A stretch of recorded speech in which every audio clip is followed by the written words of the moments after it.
The following presentation is a gift from the team at Streamline Publishing, publishers of Fine Art Connoisseur, Plein Air Magazine, and weekly newsletters Fine Art Today, Realism Today, Plein Air Today, and American Watercolor, and events, the Plein Air Convention and the Figurative Art Convention. We offer over 400 different art instruction tutorials and ultra high-quality video by the world's leading artists.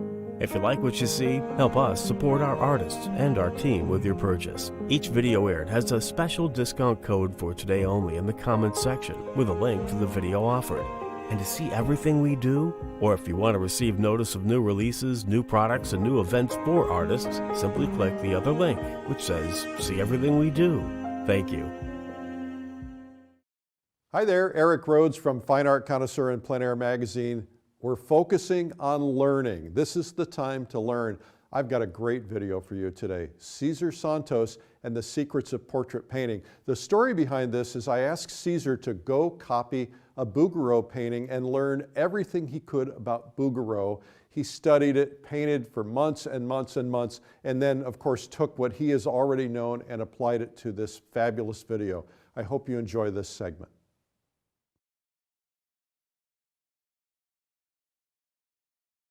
Hi, we're back on day 2.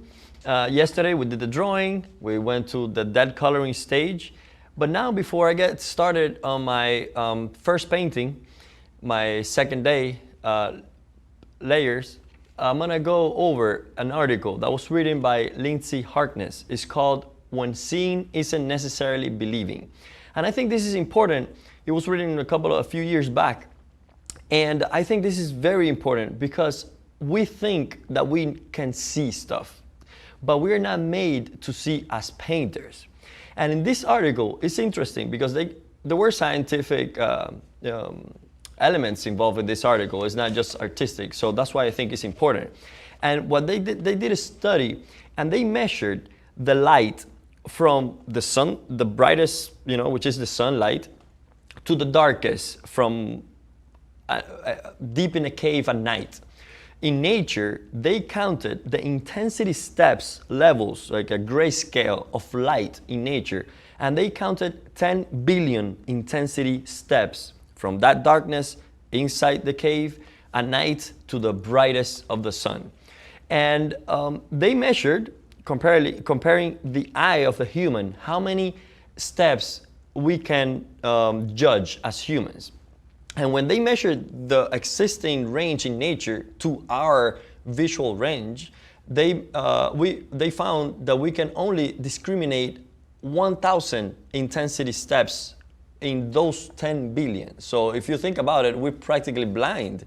And how our biology can make that mistake. But the thing is that nature solves it really in a very interesting way. What it does is that every time you encounter a field of vision and you focus your eye in some place, that those 1,000 steps divide themselves in that field of vision. And then you adjust them, so then you can see darker stuff and lighter stuff around your focal point. For instance, if you're late in the evening and you're walking outside, the sun is everything is getting dark, and you look inside a house, inside a window, everything looks like just a white thing inside.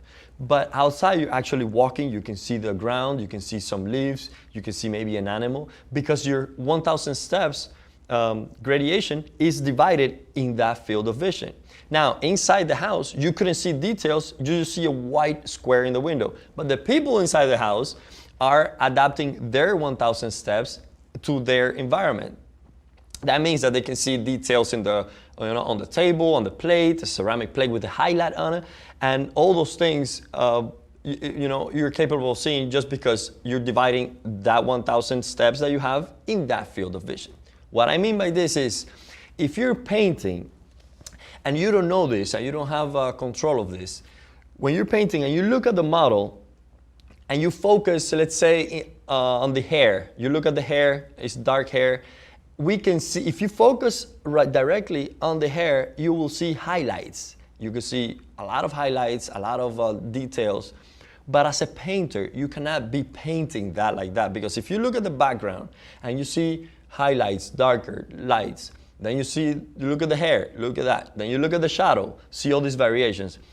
And your range of color is not 1,000 steps like we have in nature. So they're much more limited. So if you don't group them together, if you don't know this, your painting is gonna be light and dark all over the place. And that is when you don't see that dignity, that elegance in a lot of painters that don't control these values. So as an artist, you have to say, okay, I know this is a biological problem that we have, that we tend to look at an area and see lights and darks everywhere, even if it's a black cloth or a white cloth. So for that reason, you have to force yourself to simplify those values and group them together, especially at the beginning. That's what I did in the last painting session. I said, okay, the background is gonna be one value, the hair, one value, the light of the face, one value. And that means that I'm forcing myself, I'm tricking my innate tendency to see all these variations.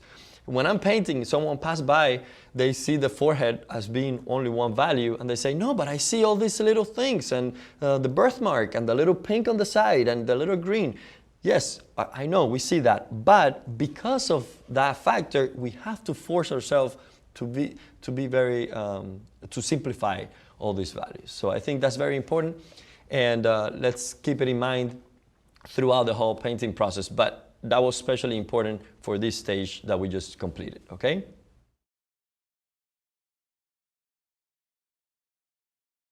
Okay, so here's the palette I'm gonna be using for the first painting stage. Remember, we did the drawing, we did the dead coloring stage. I went through the palette that I used yesterday, and this is for the second day. It's our first painting stage, meaning that today we're gonna look at more subtleties in color.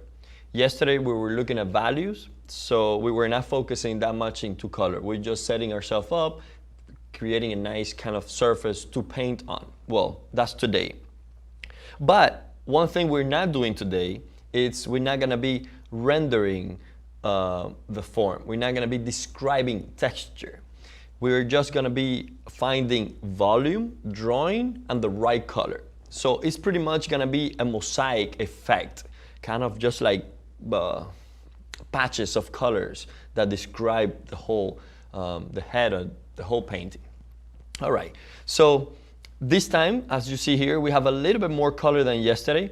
I'm gonna be explaining all these tints that I've created here, but all this might look kind of complicated, but it really comes from these colors here and this black over here. So first we have titanium white, the one I mentioned yesterday. This is Winsor & Newton Griffin Alkyd. That is a fast drying titanium white. After that, we have light red. That is this color. It's called light red. It's made by Winsor & Newton. It's the base for flesh. After that, we have yellow ochre pale. It's a little bit, my tubes are kind of used a lot, so they're not pretty looking, but it's yellow ochre pale from Winsor & Newton. Then after, it's raw umber. Also, my raw umber comes from Winsor & Newton. They kind of changed the design of the tubes recently, so this is why it looks a little different than the other ones, but it's raw umber. After that, we have cadmium red. That's the brightest red you want to be using. You have to be careful. You don't want to use it too much in the flesh because it's really high chroma. So cadmium red. Don't get cadmium red hue or any cadmium red tint or something like that, because those tend to be of a low quality. They sometimes are cheaper, but be careful. Just get the cadmium red because it has a lot of pigments in it, and that's what you need. Now, the way I select brands It's first because that's how I learned at the Angel Academy. So I kind of get used to what you learn to do. But also, for instance, I don't have an example here, but if you have, some people like the cadmium red from Old Holland, for instance, which is more expensive than this brand. But not always the price tells you about the quality or the, the best choice to choose a color. For instance, this red, if I ask you where will you need this type of bright red? In the shadows or more in the lights? You probably say in the lights. Well, that's correct. In the lights because it's a very bright color, bright red, so it's most useful in the lights. So what do you want the red to do? To be a lighter value. So this red, for what it is a lighter value than the Old Holland cadmium red, which comes a little darker. And maybe it has more pigments in it, maybe it's better quality, but just because it's darker, it's not serving me what I need it for. That's how I choose. Like if I need a yellow, also yellow is something we use in the lights. So if it comes out of the tube in a lighter version, then I tend to pick that one. Our next color, it's ultramarine blue. This comes from Old Holland, makes this tube. So I rather use this ultramarine from Old Holland because it has a lot more pigmentation in it. It's more, stronger. So that is that color. And then the green I use is Terra Verde. So this green is this color over here. Following that, I have Mars Brown. Now Mars Brown, it's from Old Holland. So the blue was from Old Holland, and this Mars Brown is from Old Holland. You can make this very similar to this color by mixing what we mixed in the shadows yesterday, which was this raw umber and light red and a little bit of white. Makes kind of a similar to that. But I kind of like it out of the tube because it has a little bit more punch to it. It's stronger. Plus it's there, I don't have to mix it. After that Mars Brown, I have Indian Red, also from Winsor & Newton. Indian Red, I put it next to the black because I'm not gonna be mixing it in the lights. This color, it's not like the other reds. Light red is a good base for the flesh, but Indian red, it's not. So I just use it. It has a lot of tinting power, so I put it next to the black just to increase the chroma in the darks, to have like warmer darks. And lastly, we have Ivory Black. Ivory Black is the same as my titanium white. It comes from Winsor & Newton. It's a Griffin alkyd, and it's a fast-drying ivory black because normally whites and blacks are pretty slow dryers, especially ivory black. So I want to make sure it dries fast today too because I'm going to do this demo in 3 consecutive days. I cannot afford to come here and have a wet surface. Now, as you can see here, I have shown you the colors that I'll be using for the flesh. Now, the blue and the green, I won't use, I just put them here because I realized that the hair piece that I'm painting has different colors. So I just have them, I have these 2 colors there to kind of reference to that and do that part. But mostly I'm just gonna be using from the white here to the red and a little bit of the darks here, the black and the Indian red, but not these 2 colors, okay? So all the mixtures here are gonna be out of the same thing we said yesterday.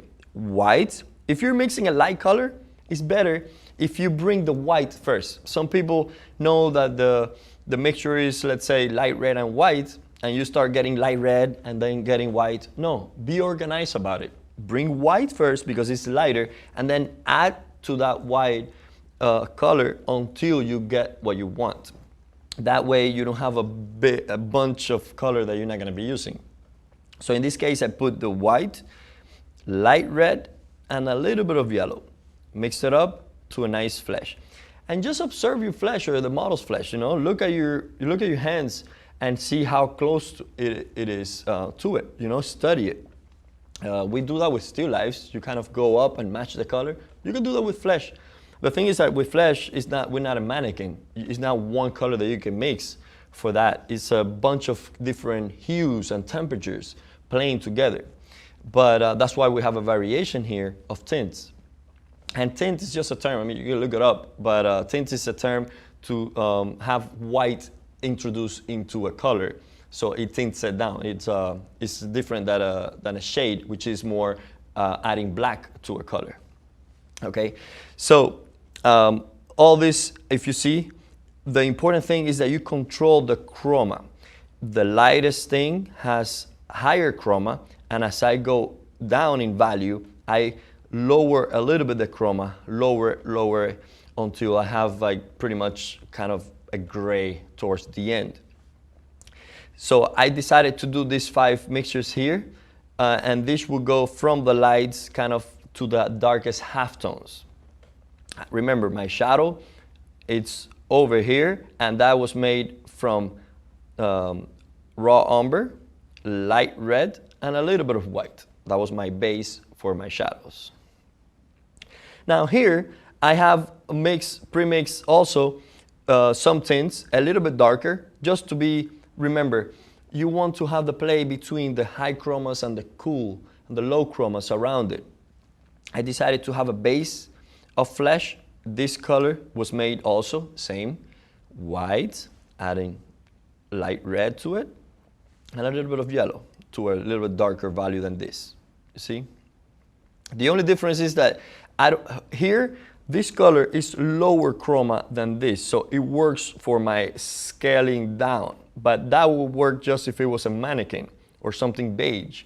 But since it's flesh, I want to have kind of like a higher chroma and a little bit darker than this, just to see a variation and see where I can put it. I have a cool color next to it, a little bit darker, but not so much, but just very much cooler. Like the difference between value is not as much as the difference in hue. This you say is more like a greenish, like a gray, and this is more like an orangey color, pink. And then I have a darker, higher chroma again, kind of like if this was 1 in color, in hue, then this color has same base, white, light red, and instead of adding this yellow, which is light, I use another type of yellow, which is raw umber. We went through it yesterday. It's in the yellow family because if it is mixed with the blue, it makes a greenish color. So then I add raw umber to it to darken it and have it higher chroma. Then I have a version of that. You see these two here? It's kind of like, if this is this to this is as this to that, meaning high chroma, value number 3. I'm going to explain the values now since I'm talking about it. For instance, this, you don't want to have, even the highlights in the flesh have some color. You don't want to have pure white on the flesh or close to it. The flesh is going to look light because you're going to put dark around it. So if you look at the scale, let me put it like this. If you look at the scale here, we can see that this starts from a kind of like a number 4, then 5, 6. And you don't want to use the black because the black is all the way over here. So you want to keep it in the range between 7 and 4, 7 and 3 kind of range. Okay. And if you see the variation of values in this second section of pre-mixed colors, that is a little bit more close together, closer family. So we see, let's say this one is a value 4. You see, if we put, and the value scale I'm using goes from 1, pure white, to 9. From 1 to 9, which is black. I choose 9 and not 10. Why? Because I can get a middle tone, which is exactly in the middle. So we have 1, 2, 3, 4 to this side, and 1, 2, 3, 4 to that side. So I know that 5 will be my exact middle value there. Okay, so when I get close to my tints, I see the 5 is a little darker. Maybe shadow is, I'm gonna put it like this. So I can see the 5 is a little darker than this tint over here, and 4 is a little bit closer. You see, 3 is a little bit lighter, so 4. Then when we go to the second one, it's just 5. So this, the jump from here to here is one value range difference. Then here you can see that it's light, so that's a number 6. You see what I'm saying? So this color is a number 6 and it's a high chroma, and the first color is a number 4 and it's higher chroma. So these two go to their versions of grays. So from here to here and from here to here, we can see that we went from a 6 to a 7 there. See? Then I have mixed one just before the shadow. Just this color is just gonna be used right towards the edge between the shadow and the darkest lights, okay? Now, these pinks that I have here, I've created a version of this pinker for, like, you know, around the face and the nose, places that I see as warmer. They have more blood in them, so they become pinker. And now this color is pretty much the same flesh color, so the base, you get the white, light red, yellow, and then add to this cadmium red. And that's how you increase the chroma, make it more pinker, redder. And then we do the same thing and do a darker version, because on one side of the face, closer to the light, is gonna be higher chroma and lighter. And then next to it, on the other side, you don't wanna use the same color because it's too light. Remember, we're talking about a surface that is round, and you wanna make sure that in context, they look pink. So what you do is you mix the same value as your darkest lights, and you put cadmium red to it to make it pinker.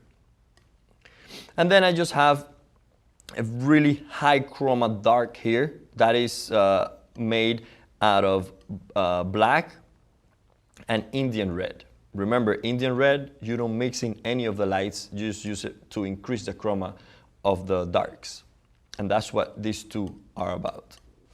And finally, what I did here was I just added white to the black and did 3 mixtures of gray.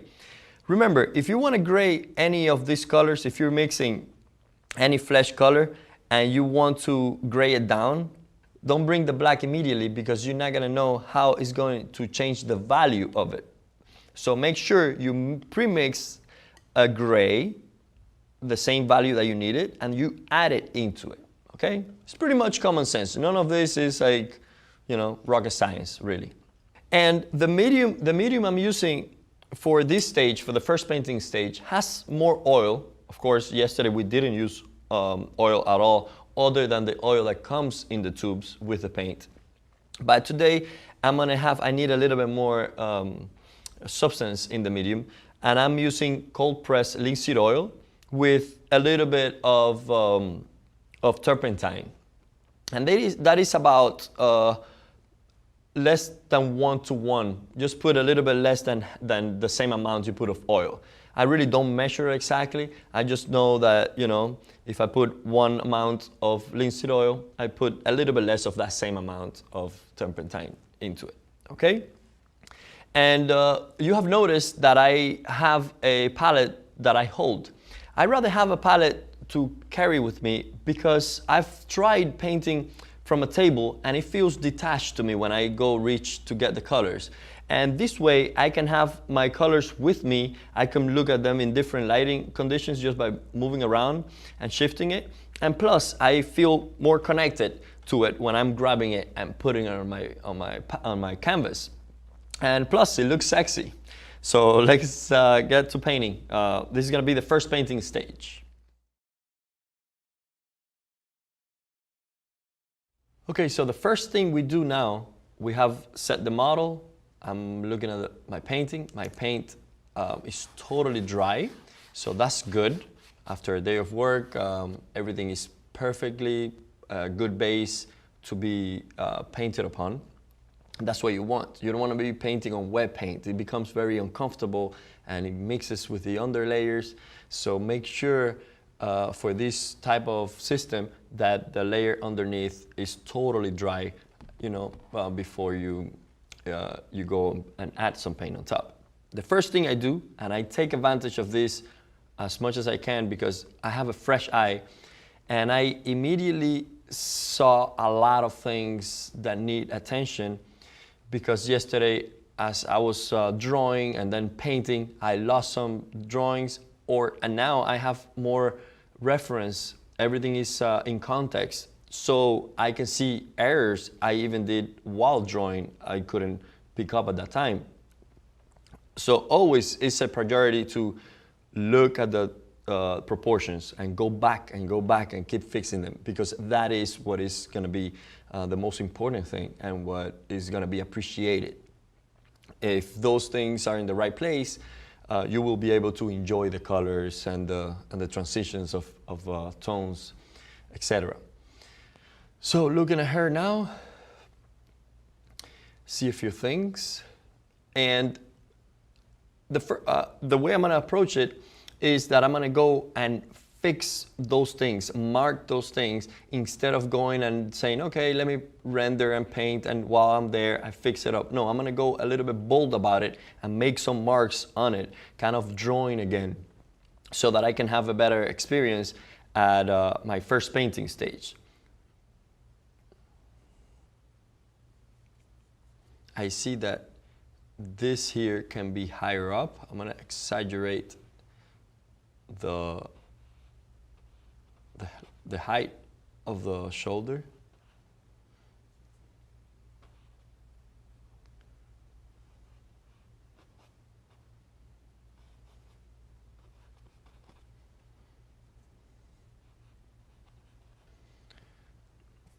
And of course, with that comes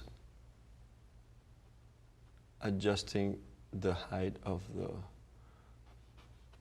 the edge, the boundary here of the blouse, so bringing that up. And that will give me a better gesture, because if this is too much the same level, it's kind of boring. You want to make a little bit of a twist, a symmetry there, so it becomes more interesting. The play with painting is that you have to make kind of like a game between unity and balance and anomaly, bringing things that contrast each other, and at the same time putting things that work good together. And in between those two things is what gives movement and interest to the work.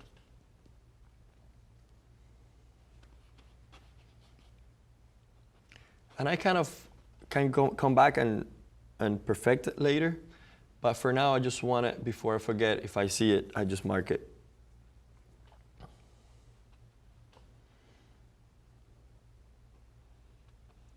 So that's about the height. I want to have that. Also here, this is going to be the height, and here I feel that I can have my neck inside a little bit more, to have more gesture also with the curvature of her pose, of her gaze. It's going to have a better strength if I make that curve a little bit more. So I'm going to make a little bit of the background color, which is just black and a little bit of white, and I'm going to increase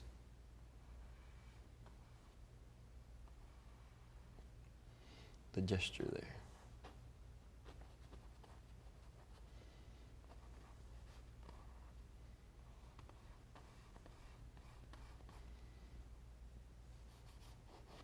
And now, of course, this distance, because of that movement of shape.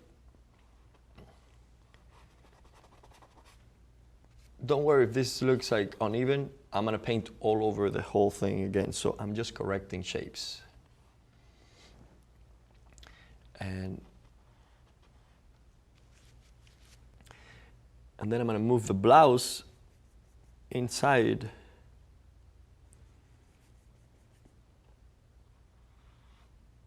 Just a little bit more.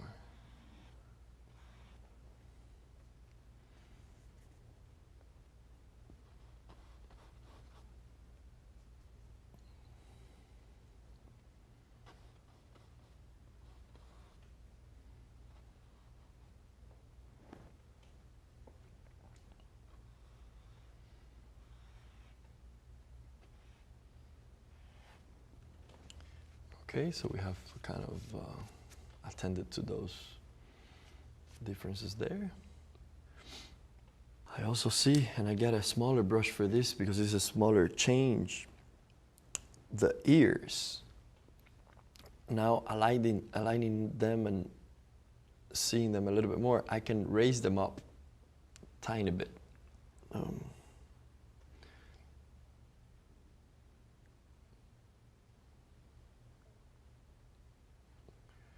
Just raise that one up a little bit. And this one here. And remember, every time you see something that needs change, if you fix it up, that causes something else to shift because everything was kind of working together as it was. So if you want to improve upon it, and I do that, now the ear has become shorter from the bottom, but then it's shorter. So you make sure you add to the top of it. So everything you move at this point will have an effect on the things around it. But that's fine.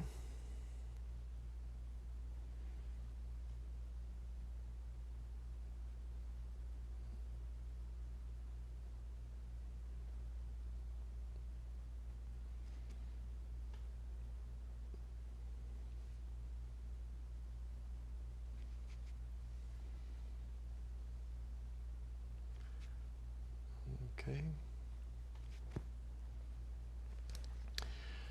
And then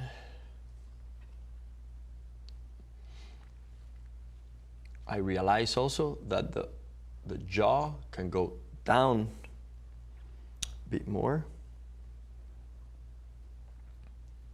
So I'm gonna have the bottom of the head move down a little bit. Maybe around here.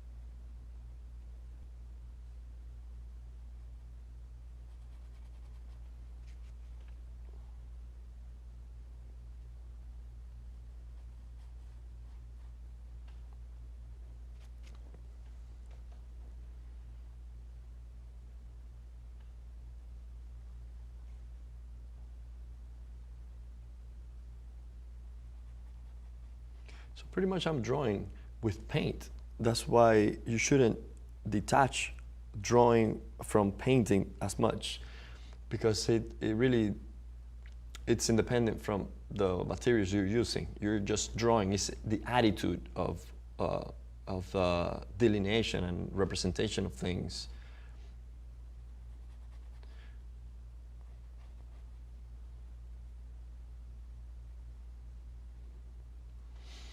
Okay, so now I know that that's going to be the bottom of my head there.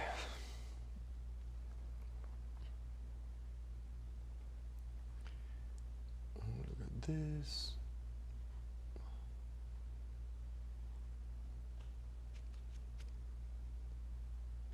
The mouth, I want to move a little bit that way. Now, if this will be the center of the head, going like that, I feel that this section of the mouth should be shorter than this just because of perspective.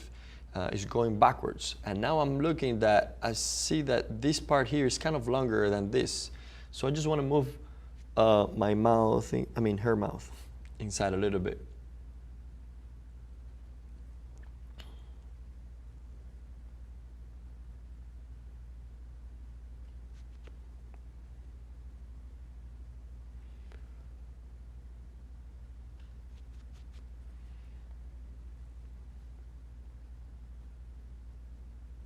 Okay, so that we took away from that. Let's add a little bit more to this side.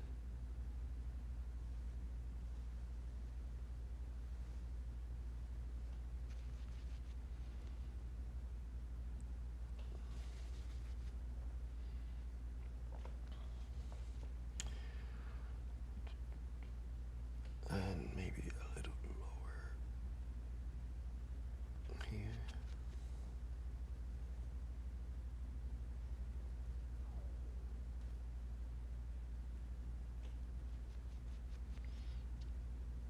And that also changed how the center was. So we have to move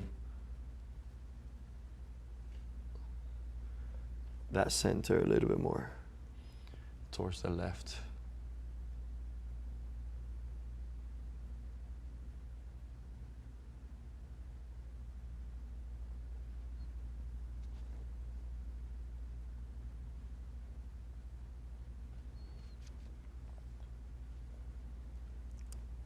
So basically, with first painting, you want to get more the resemblance of the cedar, and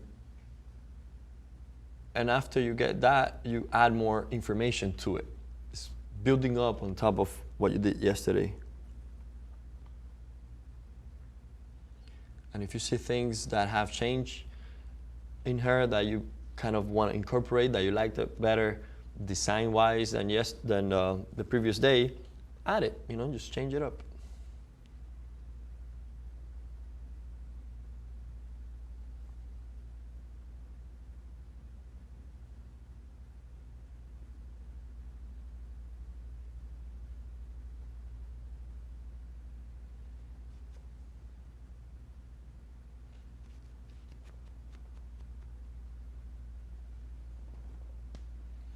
I think I did a little bit too much, so.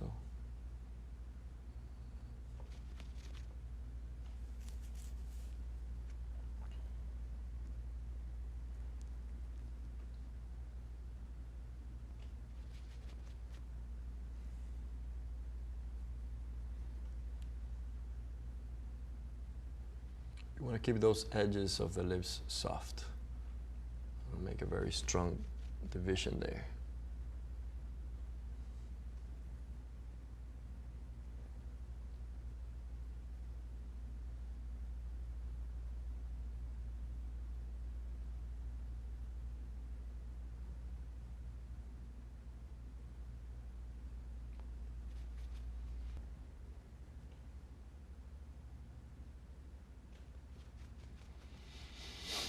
Okay, so we have to keep looking around and seeing what else can we fix. We have raised this, we looked around here, and of course, this is not I'm just fixing shapes now. I'm not going to, that's just a little bit before my attitude with first painting.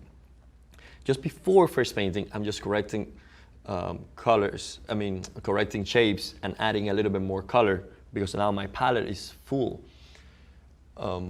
But just before that, I have to keep forcing myself and see how I can fix stuff. I see some little things in the nose that I missed yesterday. The shadow design here is better if I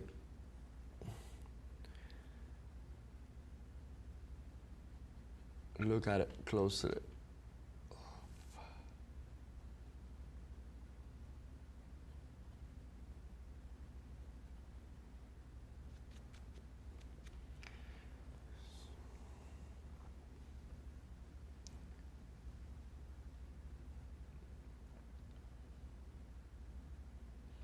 See the nose a little bit thicker than what I had, so let me just add a little bit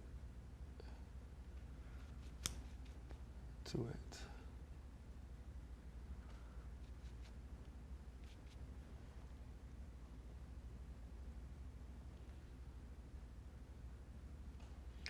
Under the nose there, we see a lot of chroma there, so make sure you don't become timid about it. If you see places, small places with high chroma, put them, because those accents are gonna give life to the painting.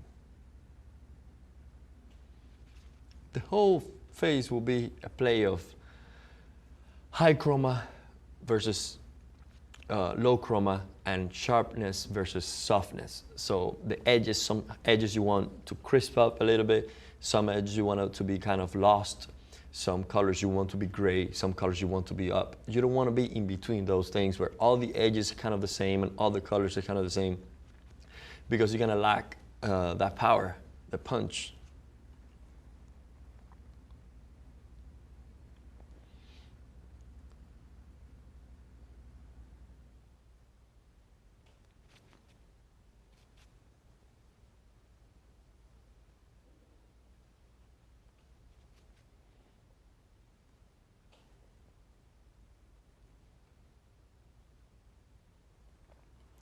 The nostrils is a good place to put some chroma, really dark, but they're really warm inside.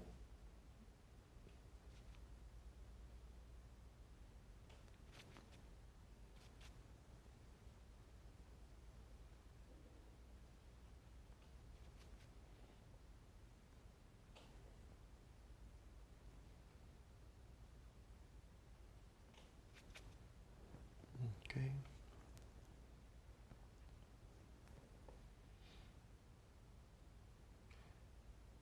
And the reason I think it's good to divide these stages is that yesterday we were a little bit bolder about it. We were kind of like at it. We had the drawing down, so we were confident about that. And we wanted to fill in the space kind of as quickly as possible, of course, not as, but as quick, because you just wanted to see everything in context and not be influenced by the color of the canvas. But today is a different day, and it's better if we approach this with more attention, a little bit more carefulness, and not so like crazy like we were yesterday. So make sure there's time for everything. And first painting is the time to be precise, and tomorrow is going to be more precise. So that's how we divide our stages.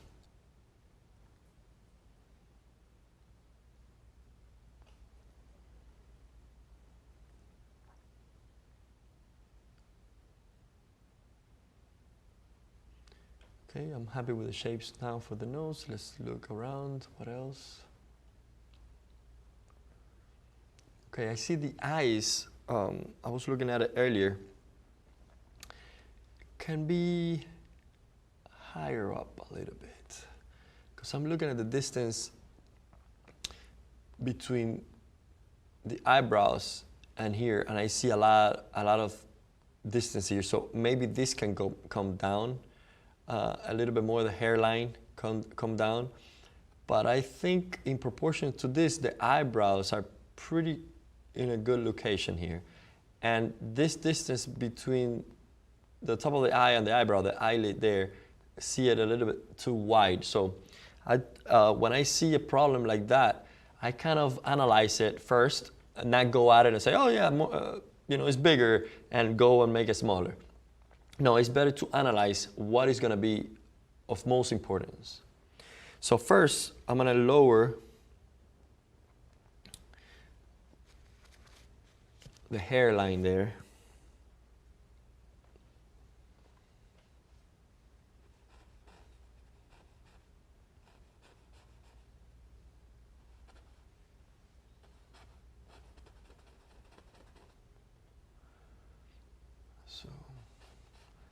Of course, you first fix the shape, then attend to the edges.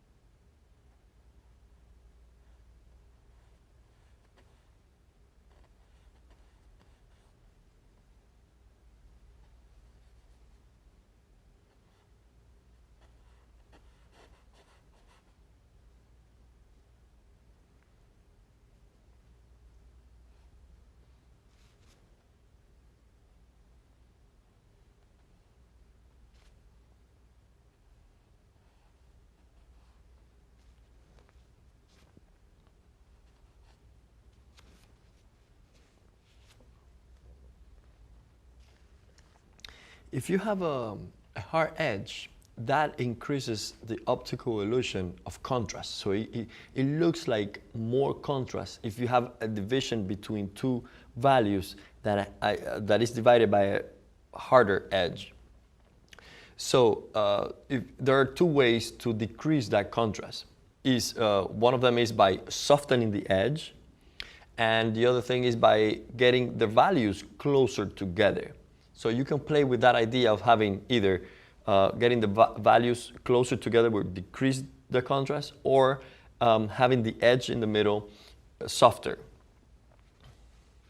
So the same way you can see it the opposite way. You can see two areas and say they look, if you want to increase the contrast, you can just sharpen the edge, and that would increase it, make the values look a little bit more exaggerated. The lighter will look lighter, the light will look lighter, and the dark will seem darker just because that edge is sharp.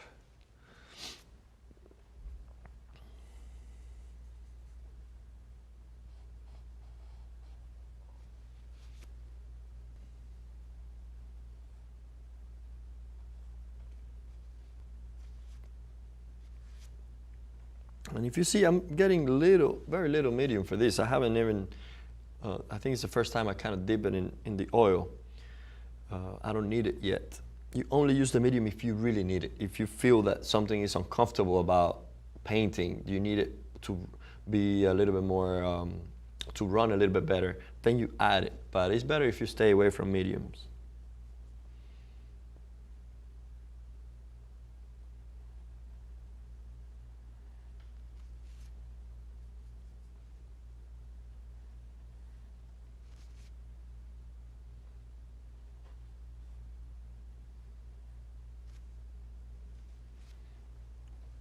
I thought that eyebrow there was a little bit too high up, so let me bring it down a little bit.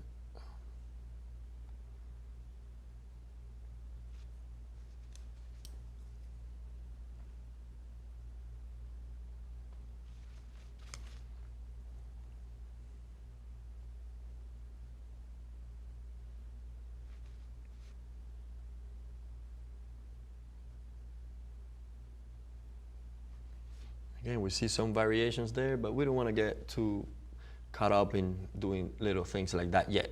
It's better to improve upon the bigger problems.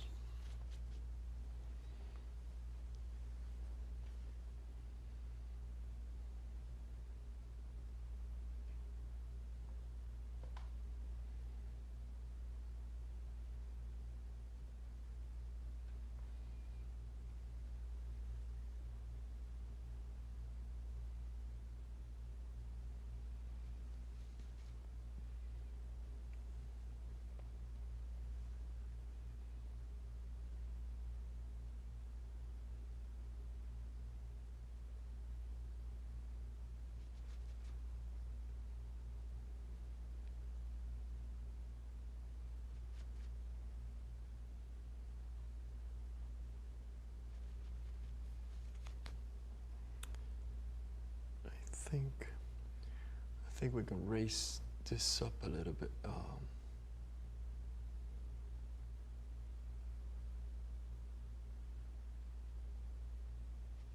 Might look weird at first because you see, when you're changing the drawing, things look strange because they used to work together like that. But so you have to give it a second, work it around, and kind of fix it up.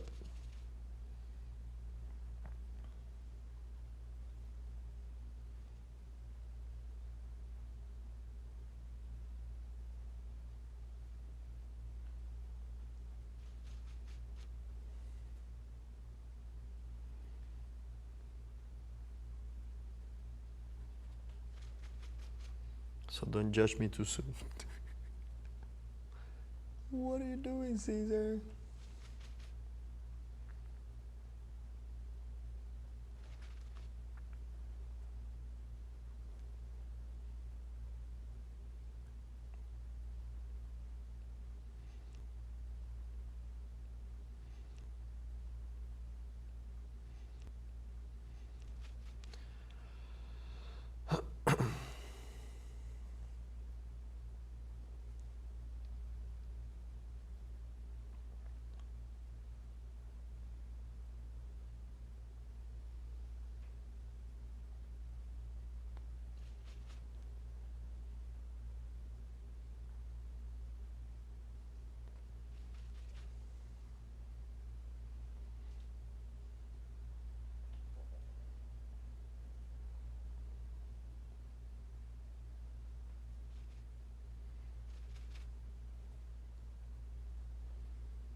This area in the eyes is really warm, so I'm just fixing it with the closest color to the area I'm working on. So even though you're thinking of shapes, you still want to get something closer so it's not so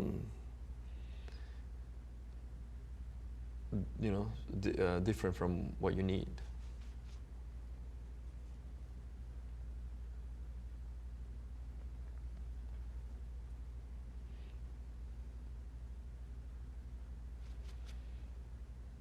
Okay, so now I raised that eye up a little bit. I need to raise the other one.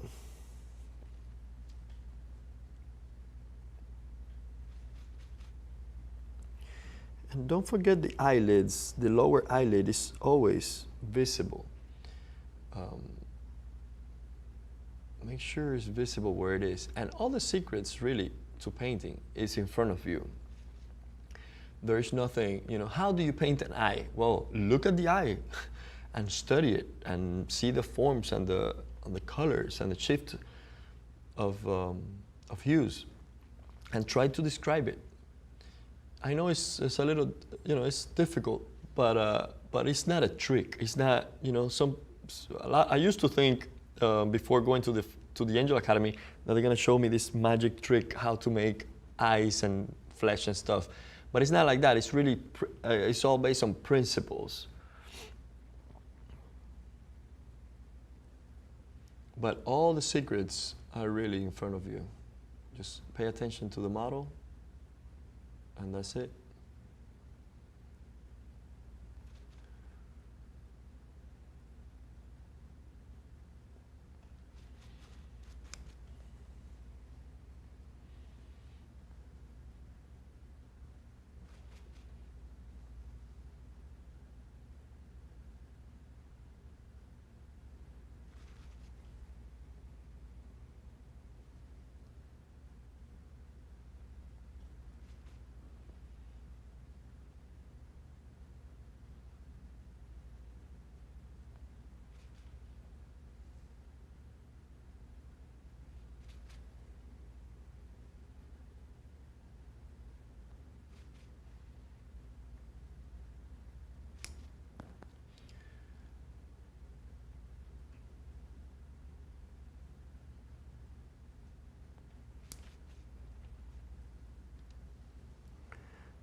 I just want to put a little highlight there because I see it, but also it serves me to look at the values and the distance.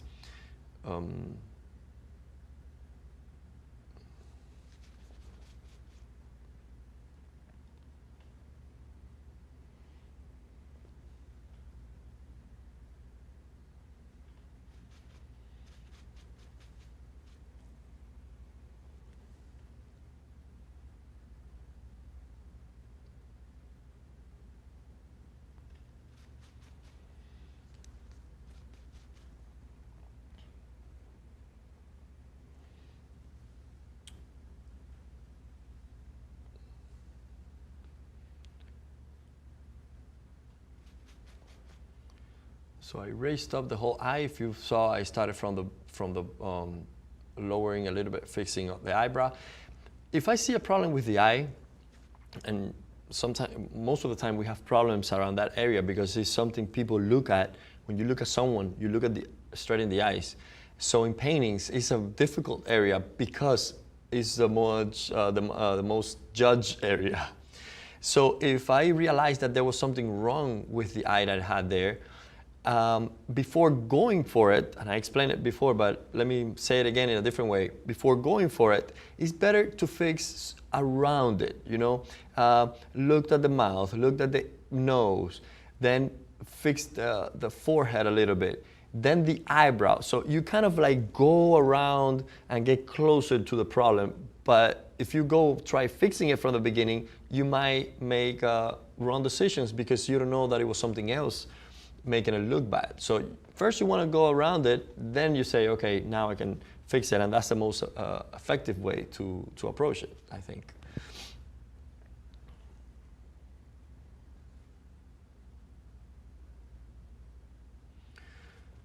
Okay, so now the other eye. Let's go here, make sure.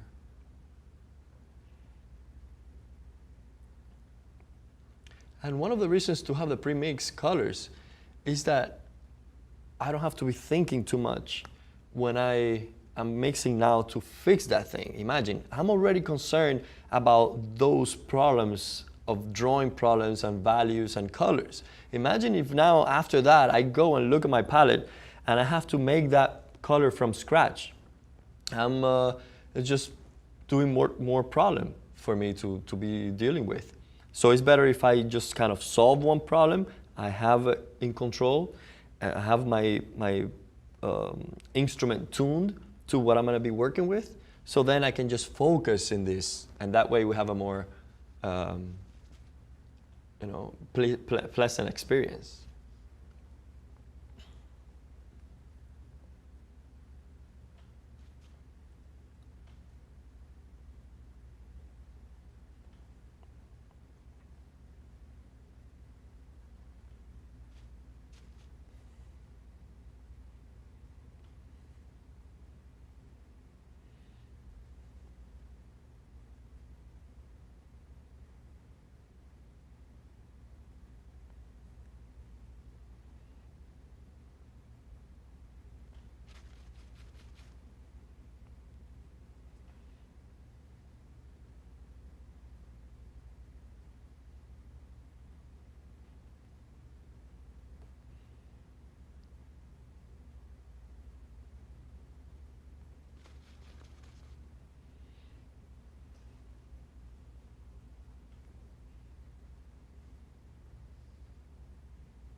So imagine if yesterday we put more details on all this stuff. It would have been either too depressing to change it now, because you kind of realize that you wasted your time, or you just don't want to do it because you kind of did it yesterday. So that's why it's better to be simple at first, because if you have to change something, you don't regret working on it too much in the first time you did it. So it's better to be simple at first, so when you change things, it's easier on you. So now I'm not feeling bad for kind of moving this stuff around.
these little intricate shapes require a lot of attention and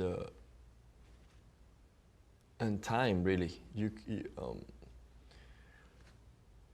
cannot afford to be simple and quick about it. You have to really study how everything moves around.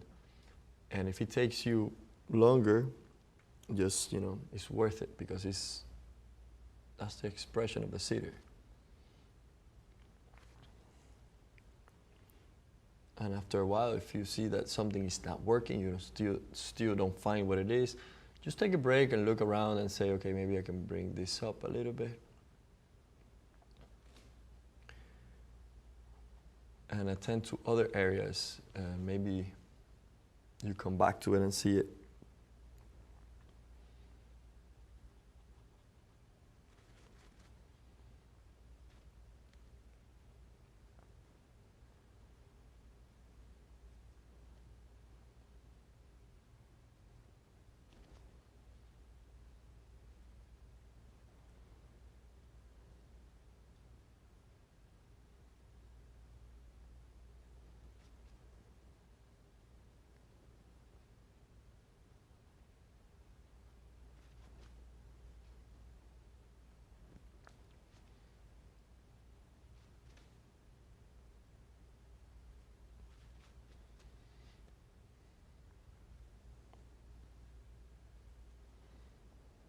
And at that scale, it's so small that with this brush you can easily make a mistake and move it around. But you don't want to get something smaller, because that's minute. The bigger the change, the better at first. You just want to make sure everything's working out without having to go into smaller areas. Then we might get a smaller brush. But for now, they have to work just with this size brush.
Okay, so after I'm pretty happy with the quick drawings that I changed around here, but even to be more sure that those things are working, I'm gonna think now more of color, and I'm gonna add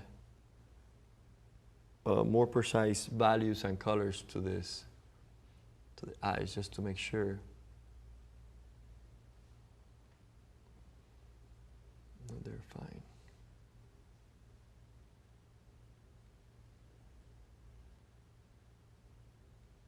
The top part of the eyelid, it's darker because it's casting that shadow from the upper eyelid. And the bottom part has more chroma in it because light is bouncing off the bottom there.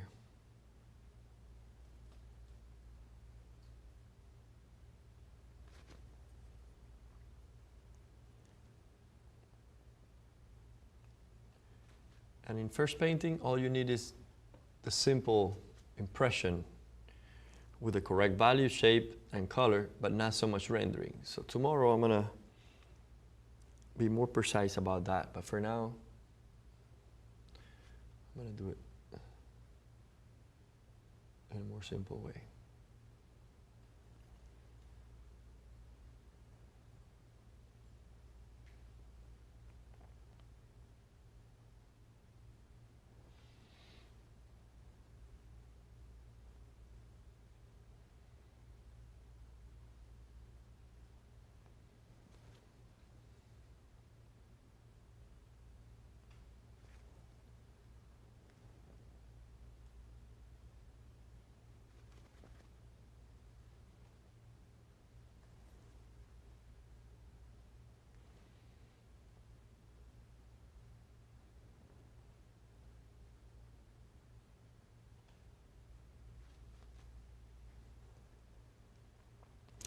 We can see the warmth inside those folds on the eyelids there.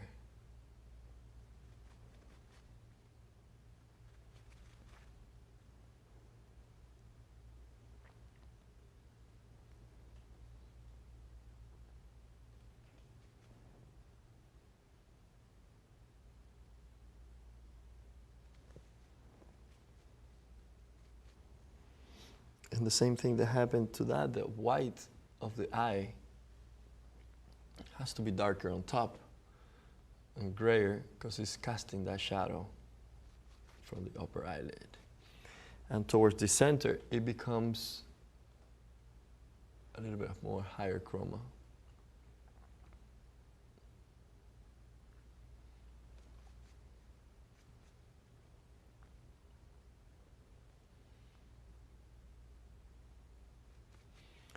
And then we get the highlight and incorporate it there to make sure that it's looking okay. And then one here.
Okay, so we go back and I see that this is a little darker here, so I go ahead and put it as the eyebrow in shadow there under the bone of the eye socket there, so it's kind of curving in and casting a shadow.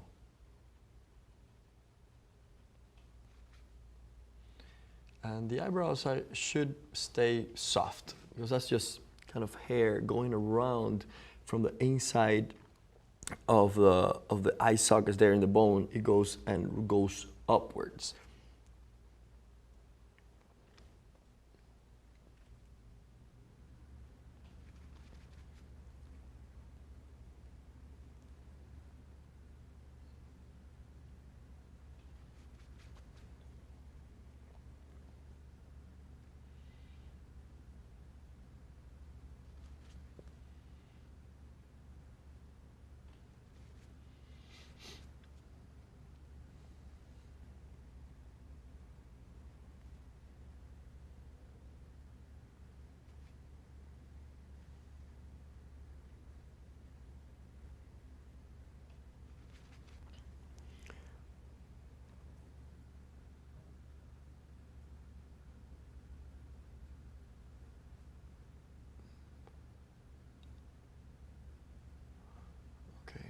So we go back to this eye, making sure also that I have better color.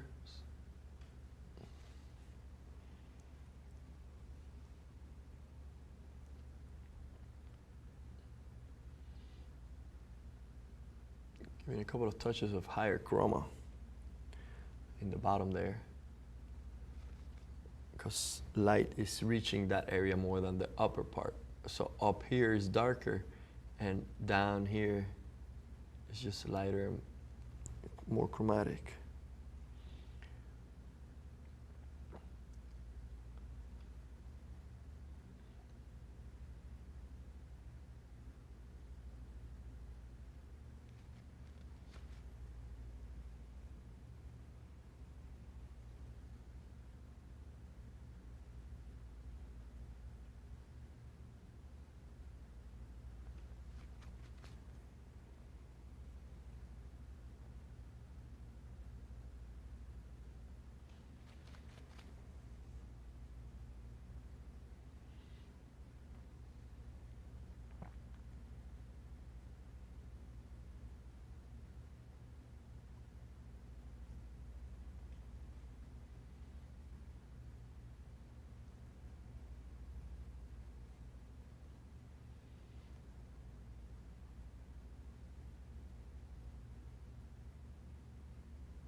And all I'm doing here is setting myself up for a better experience of painting tomorrow.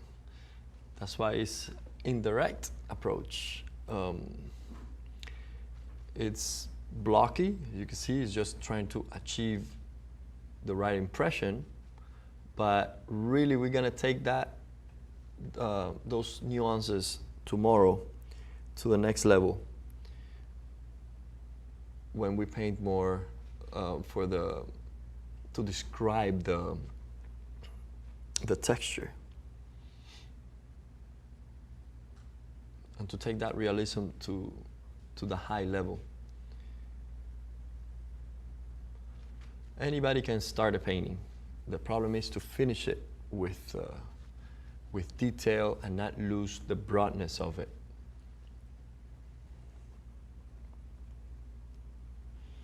That's why I think you should practice taking paintings to a high level of finish, even if it's not what you want in life. Even Sargent, in his early paintings, started with more attention and more precision, and that gave him the ability that when he was more mature, decided to be more bold about it, and you see that the beauty of his brushstrokes is that control that he has. It's not clumsiness or being aggressive or crazy about it. It's actually done with a lot of precision. I wanted to mention that the professional artist is always a student, but as a more mature artist, you're not only a student. So you study things with a purpose, rather than when you're just going to school, you're absorbing everything and everything is being taught to you. It's important and it's new. So, and after school, when you keep being a student, you never stop learning, right? But the studies change direction. Now you do study on purpose for a specific thing that you want to learn, instead of learning whatever is being presented to you. In this case, when I have reference, yesterday I showed things that you can have around you that might be helpful. For instance, the head with planes, or the skull in the same position as the model. The photography, a photo of a model in that same position, so you can compare how the camera interpreted that field in front of it. And of course, the photo doesn't show the volume as well as you can do, because you can conceptualize it to make it look more real, more three-dimensional. So in preparation for this portrait, I did a study of a copy of a Bouguereau, specifically to learn the value range within the head, the face. And if you can see, when we look at this portrait, we see the lights have higher chroma, and as they turn towards the shadow, they become cooler, and then the shadow is warm. So I just wanted to study that specifically, how that movement of hue and value happen in that particular portrait, so that I can apply it to my model here. I think it's important to do a lot of copies. That's why it's a must that you have a sketchbook and do these type of things. I mean, you can do it without a sketchbook too, but copying masterworks is a must if you want to get good, because this will be the bridge between the paintings in the museum and your own work and your studio. If I take my sketchbook around and I go up to the real painting in the museum and compare it, and it's pretty good, then I can just compare it in my studio to my painting, and I can relate then my painting to the master paintings at the museum. So that's why it's kind of like a bridge, a communication between these works from the past. So in this case, if you see in context, these colors compared to the white here are very dark. The hair is really dark, and that's making our lights look lighter. But if you look isolated here, this is all the colors I'm using for my portrait here. This here is the lightest value, and that's the general color for all this lights area. And you can see, compared to the white of the paper, is pretty dark. If you don't control this, when you're mixing the paint in your palette, it might look too dark to you, and you say, no, that's way too dark. It's not looking realistically, it's not looking correct, so let me just light it up. And I see a lot of portraits having that problem. You keep adding light to it because we are used to looking at screens and a lot of light, and the pictures come out too bleached out, and we forget to have the correct value to it. So I'm just showing you this because for me it was a interesting discovery that these colors are very dark compared to the white, but as soon as you have them in the face, in context, they look okay. And I have to be aware of that, so when I'm painting here and mixing my colors on my palette, I know that that's okay. I kind of trust it because it did work here. But it requires a lot of study in the museums. Okay, so let's get back to painting. Okay, so now we are ready to continue first painting. We did some adjustments. We just finished looking around and fixing major things that needed to be attended to, fix before we continue. But now our goal is to kind of, in a blocky way, put the right color in the right place. And the same thing we did yesterday, I start with the darks because the canvas was pretty light. So if I keep it like this, it's probably gonna influence the way I judge my light. So I want to make sure those darks are the right value now before I continue to my lights.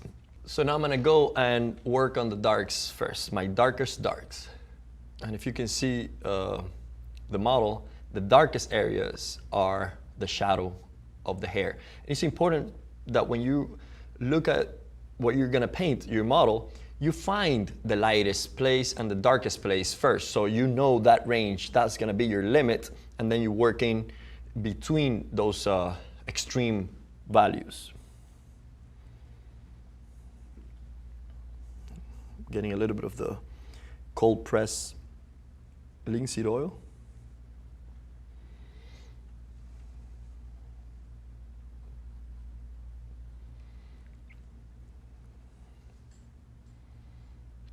And what I'm putting here is the mixture of ivory black and a touch of Indian red.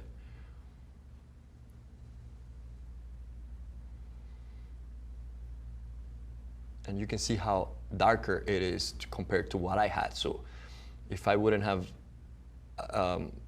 done the darks first, I probably misjudged the lights.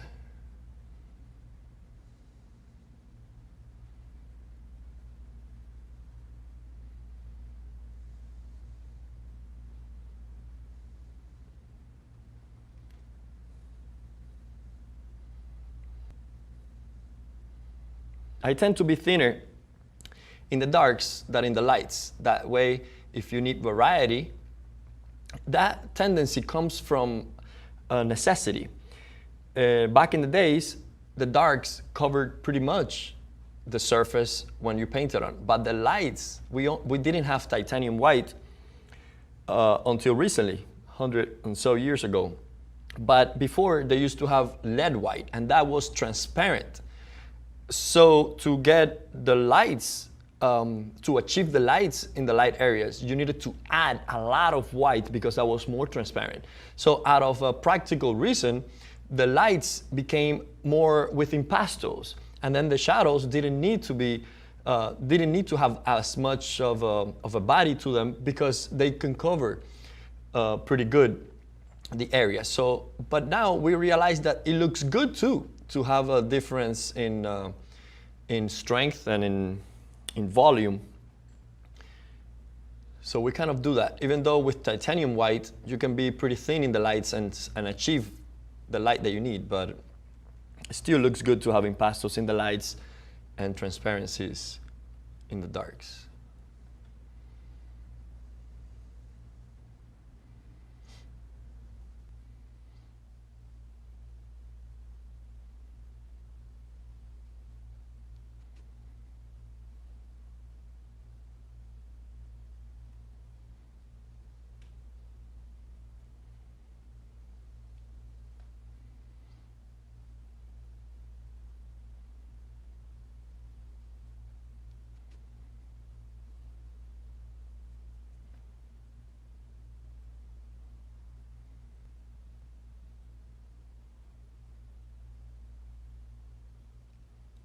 If you notice, I'm grabbing my brush pretty far away from the tip of it. You don't want to draw with it like this. You don't want to do this if you're doing a broad mass. Yes, if you are doing a detail from back here, you have less control. But in this case, it's better to be away from it so you can see really where you're pointing.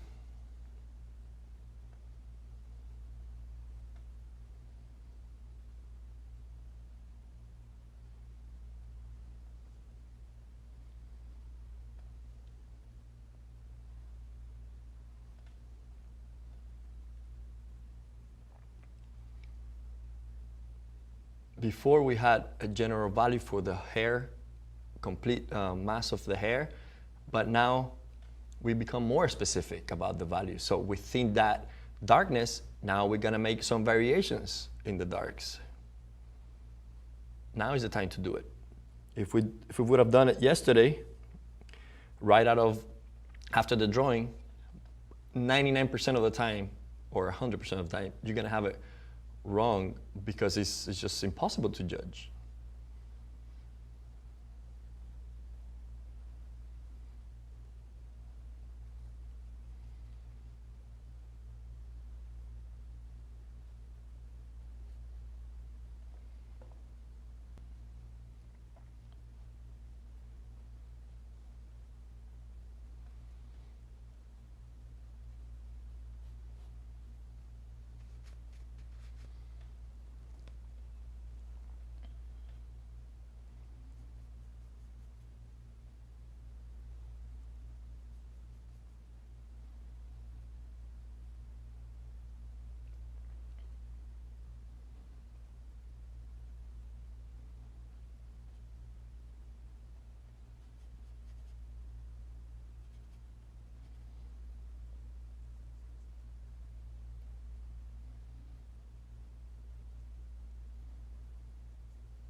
I'm running out of this mixture here. So let me go and get, if you can see, this is my pre-mix. I call it dark shade.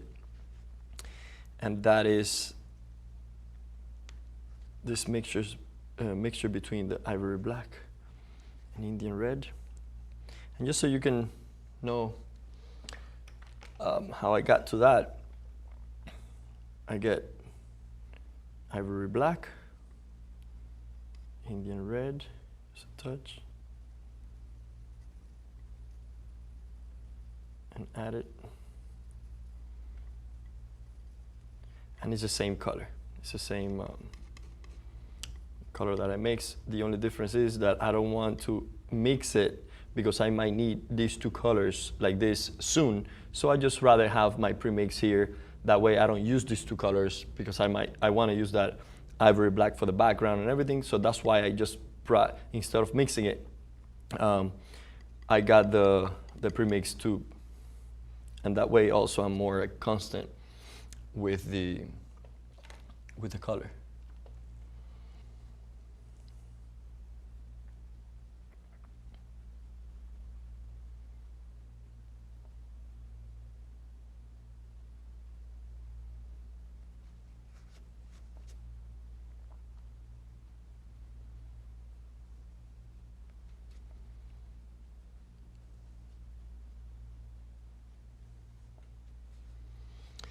And I see now that this is always going to change in shape, but for the composition, I feel that if this is going around, I'm creating a spiral around her by having the hair piece pointing that way, and then that throws your eye to come around the painting, and when you find this place, it directs you to kind of go up again and enjoy her face. So I decided to do that instead of looking how it is now and having it more pointing down.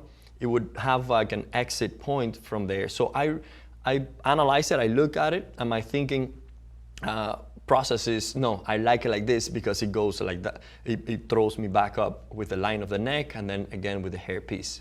So these are decisions that you have to make as an artist when you're painting to make it more interesting. That engages the viewer, and then they might like your painting more than another one next to it in an exhibition or something, and they don't know why. They say, I don't know why, but I love your portrait, it's alive. And those are little things that you decide that makes it more intriguing and interesting to the eye.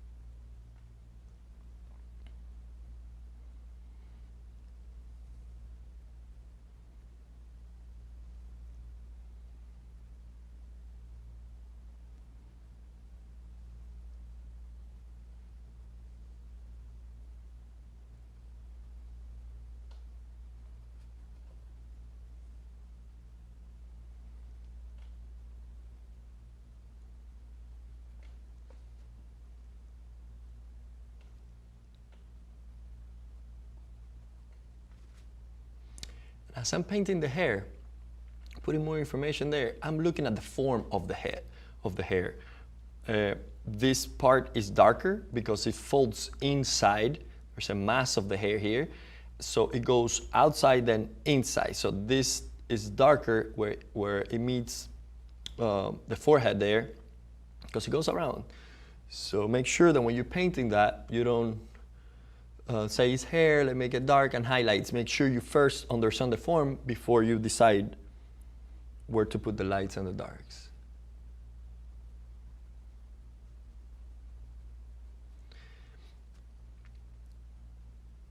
It's always good to not just paint just to paint. It's better to think about it, and then when you put a mark, it becomes more efficient. You know, if you have seen me paint, I haven't just gonna go ahead and paint around and hope for it to get good. I just make decisions and go for it. And if it's wrong, I fix it.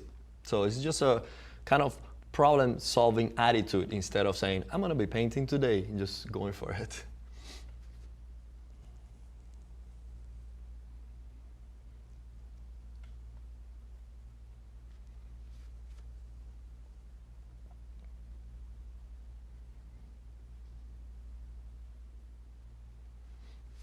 Okay, so now that I have the hair kind of with the right values, deciding more or less on the shapes, I can go ahead and soften the edges a little bit. Hair is soft, so it's a good idea to have it exaggerate the edges, because remember when I was saying before, if you focus in the edge here, the boundary of the head, it looks sharper when you focus. We're made to do that. Just force yourself to exaggerate a little bit so that there is a difference between the edge of the hair and the edge of, for instance, I don't know, the flesh here in the bottom. You want to have that feel different, so that there is a bone here doing pressure rather than just soft material against the background. Now we can go to the shadow in the flesh, and then we treat the lights afterwards. And I'm changing brushes because I'm changing material. Now when I look at my model and I look at this contrast, now I know that my darkest darks was around this hair here, and it can even be darker. Tomorrow I can come back when this is dry and add a little bit of more depth to that shadow there. But for now, that's good. And I see a lot of contrast here. In here, see a little bit less. So I want to see, what do? I can soften the edge and keep this the same value, or I can darken this a little bit. And I think I can go ahead and get a little bit of my shadow.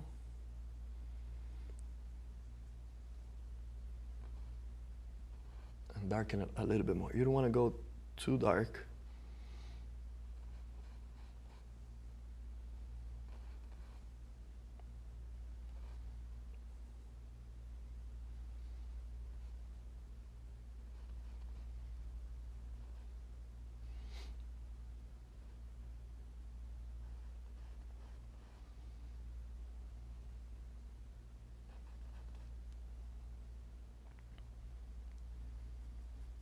Bringing some raw umber next to my shadow here, so in case I need to darken it, I just have it here.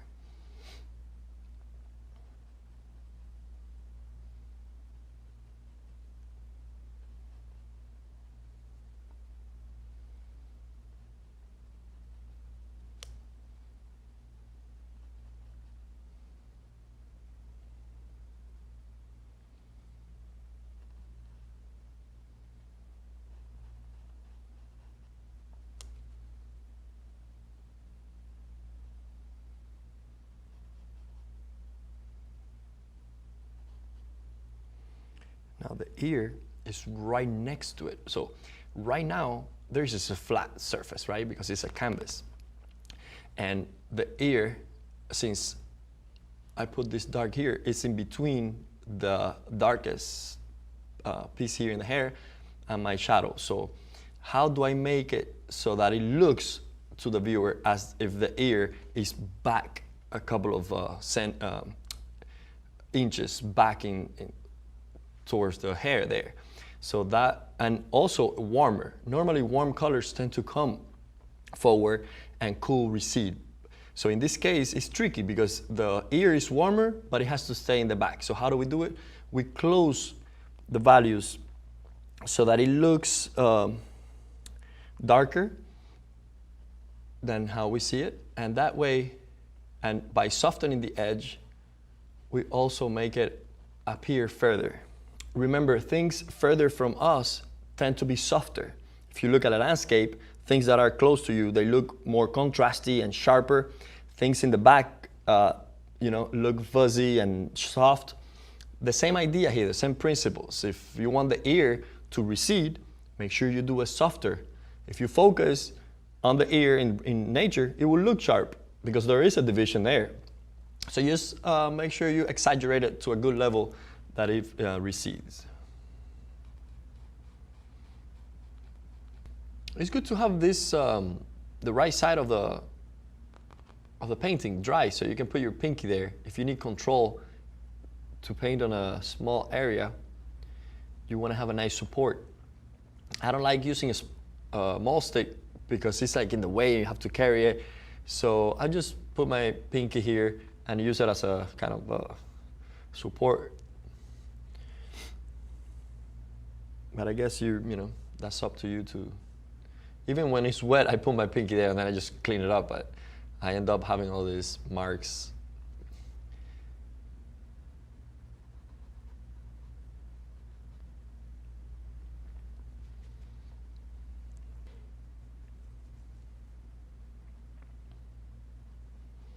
And even in small areas like this, you want to be aware of how the light is affecting it. The top part of the ear is a little darker because it's kind of leaning that way, so it's away from the light. And then the bottom part kind of folds upward a little bit, and that's getting more light. So even at that small scale, you want to understand what's happening so that it's believable.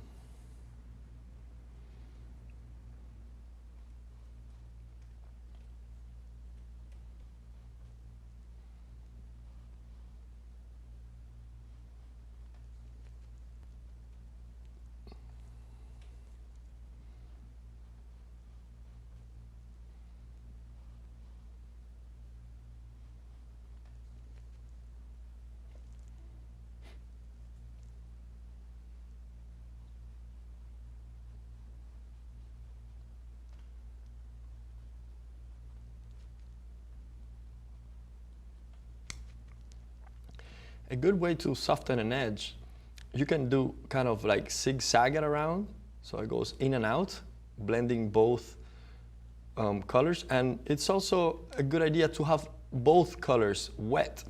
So when you touch the edge, they kind of merge together.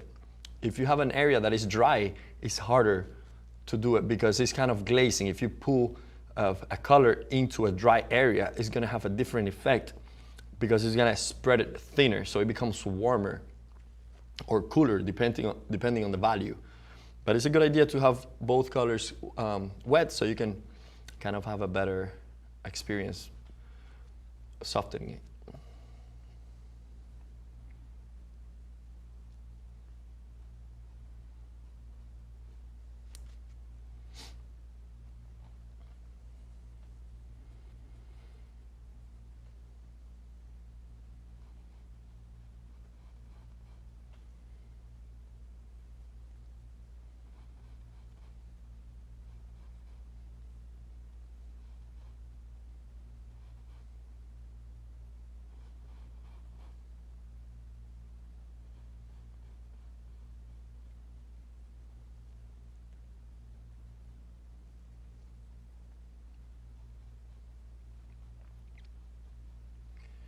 We have to be careful also. For instance, I'm painting this area here, and even if I put the same color, right? I get the same shadow color, and I put it from here all the way to the edge. The illusion, it looks like if it was lighter towards the edge, just because it's near this dark here, and here it looks darker because it's close to a light area. So even, for instance, in this area here, it probably looks like this side is lighter than the inside, but it's not. It's the same color, just going across. It's just an optical illusion. To solve that, if that is kind of bothering you, even though that's the same effect in nature, because we do that, it's more contrasty here, so it looks lighter. And here it looks darker by contrast. To avoid that, you just get some dark and add it just to the edge here so that it looks like that's going back. It's going back from here and then to the edge there.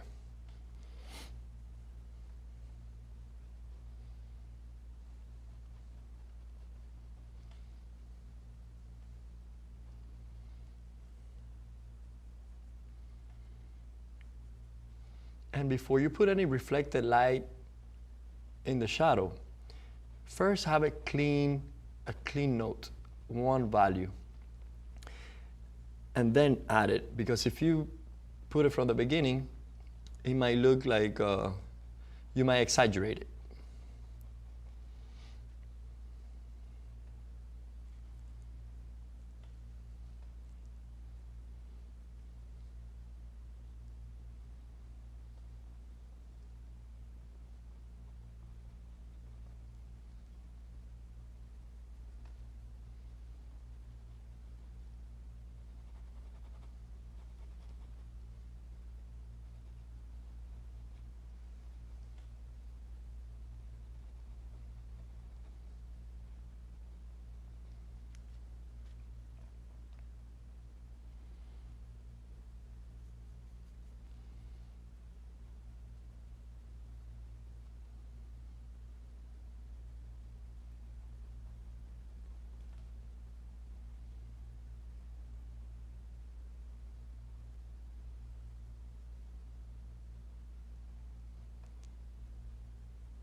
I chose to paint on a smooth canvas because I like to have my brushstroke showing.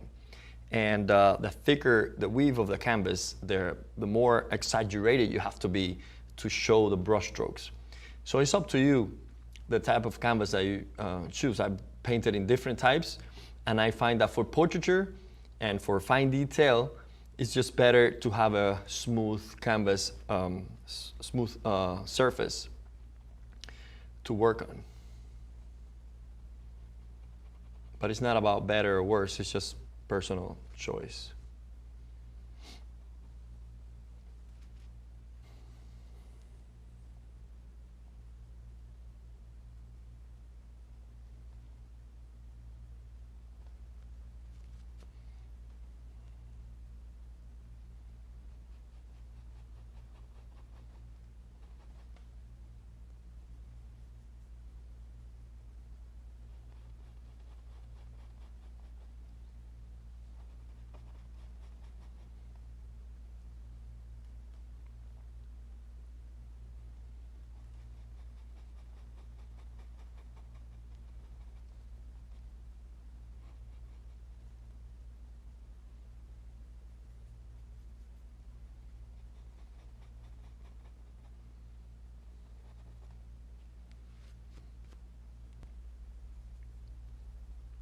It's a good idea if you're working on the darks to squint, so you can kind of put those values in the shadow close together,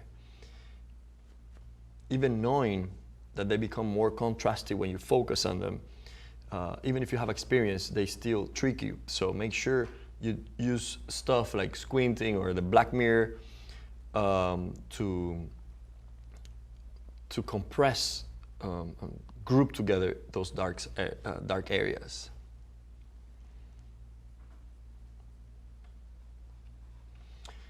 So now that we have done the hair and the shadow, the shadow side, we are ready to kind of move towards the light.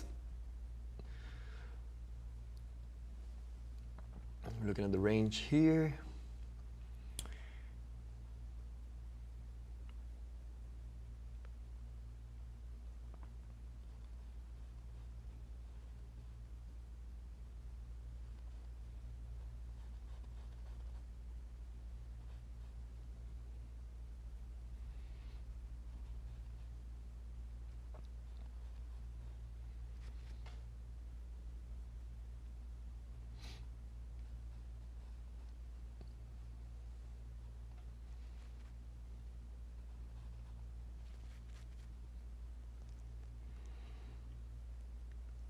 Look for some of the warmth warm touches around the edge between the hair and the flesh. There's like a warm note around that, and look for those and add them there.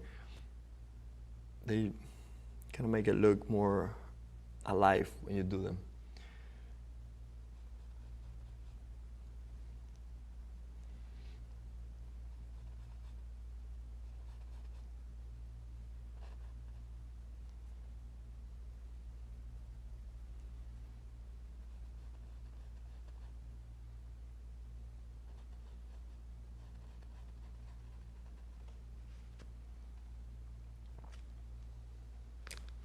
I'm going to change to a bigger, broader brush because I just want to be more efficient.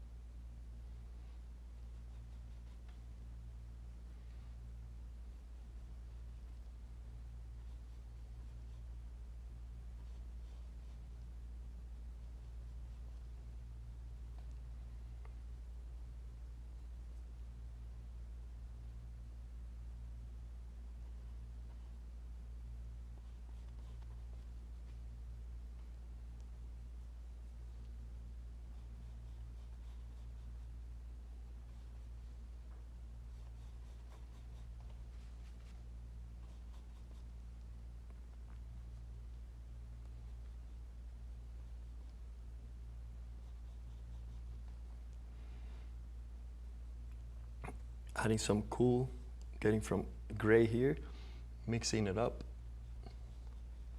My flesh here, so it just feels cooler.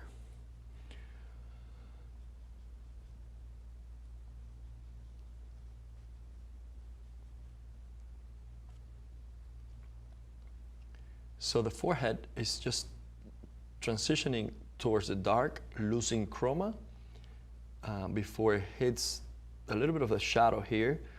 And the same happens to that area. We are using a type of lighting that is called crest lighting, meaning that the lighting is facing us, is hitting kind of like, not the center, it could be towards the center of the form or towards one side, but there is either rim light, which is the light that comes from the side. Most of the surface will be in shadow, but this is this light is the best light that shows the form because it's just facing you. The light is right in the middle of the form, and it's clear how it turns to each side. So, for instance, this side of the head is going to become darker so that we have the illusion that the forehead is coming towards us, turning around.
As you can see, my handling of the paint is just very direct and opaque.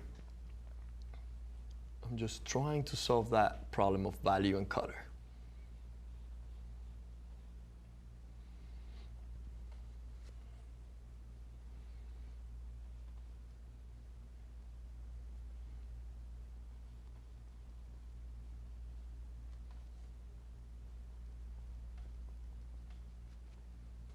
And as soon as you kind of described the surface of an area, make sure you go around the edge and see the quality of the edge. And I see that here I could be softer, because right now I have a sharper edge here, which is fine for variation. You want variety in the edges. Here is softer than this part, and it comes towards the light.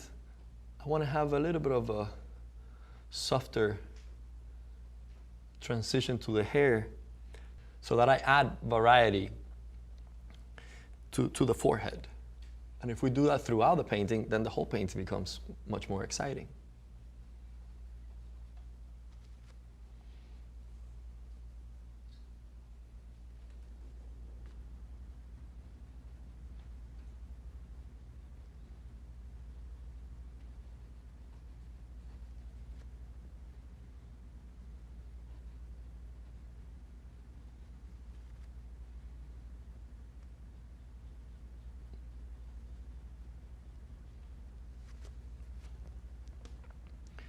Now we see that before the area looked flatter, and now we have some volume on it. So let's catch up and try to have it throughout the head.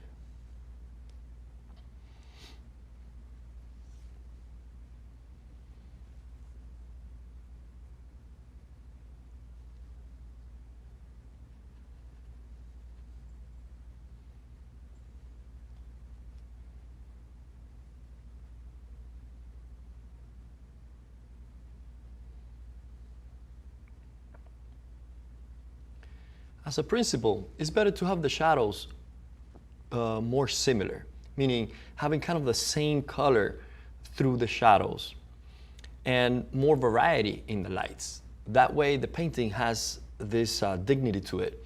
If you add too much difference in the shadows, it loses that strength.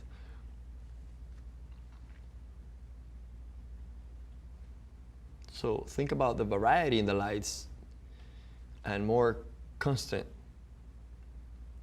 with the shadow.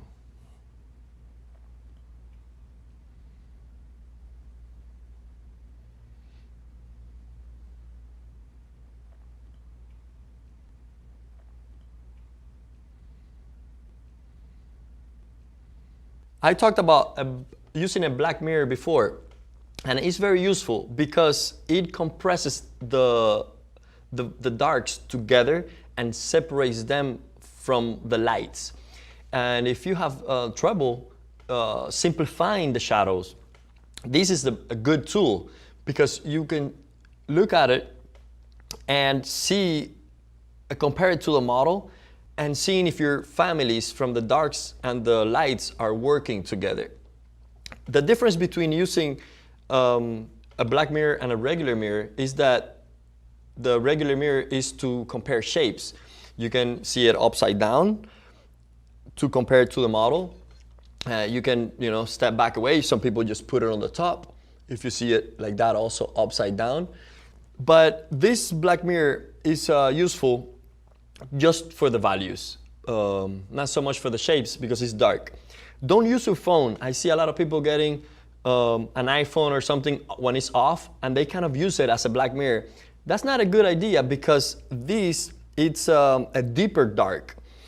Actually, the phones do the opposite. When you look at it through the screen of the iPhones or any phone, any smartphone, what happens is that the darks look lighter and the lights look darker. You don't want that. The effect of the black mirror is for the darks to look darker and compress. And yes, the lights are going to look darker, but not so much. They're going to separate these two families. So it's very useful. I don't want to get too crazy about judging what I just did here because the purpose of this is as a better setup for tomorrow. What we did yesterday was a good foundation to do this, but now it's fine. Tomorrow we're going to come and describe the texture and fine-tune it, and that's enough information there to do it. If by the end of the day today I cover everything and I want to fix some stuff, I can do it, but not take it to a finish. It's just with the intention of having a better reference for tomorrow. But that's fine, just let's keep moving down. And it's better if we finish an area here to not go and jump to, you know, the shin or the neck or something like that. It's better to go to organize it so that you go one thing after the other.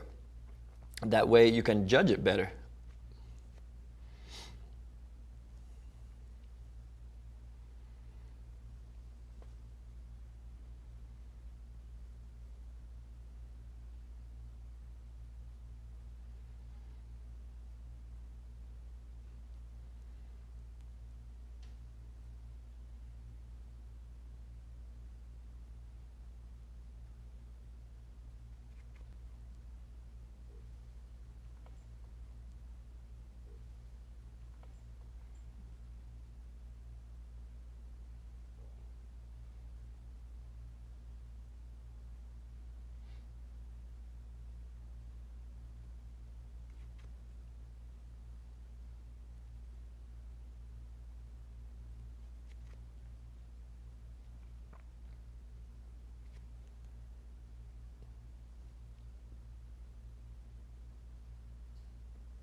The forehead turns in here at the bridge of the nose, so we darken this to make the illusion that it's going in like that.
Hey, would you like to win a beautiful painting worth almost $3,000? We've got a beautiful Joe McGurl plein air study that he's done of the sunset in Maine. It's gorgeous.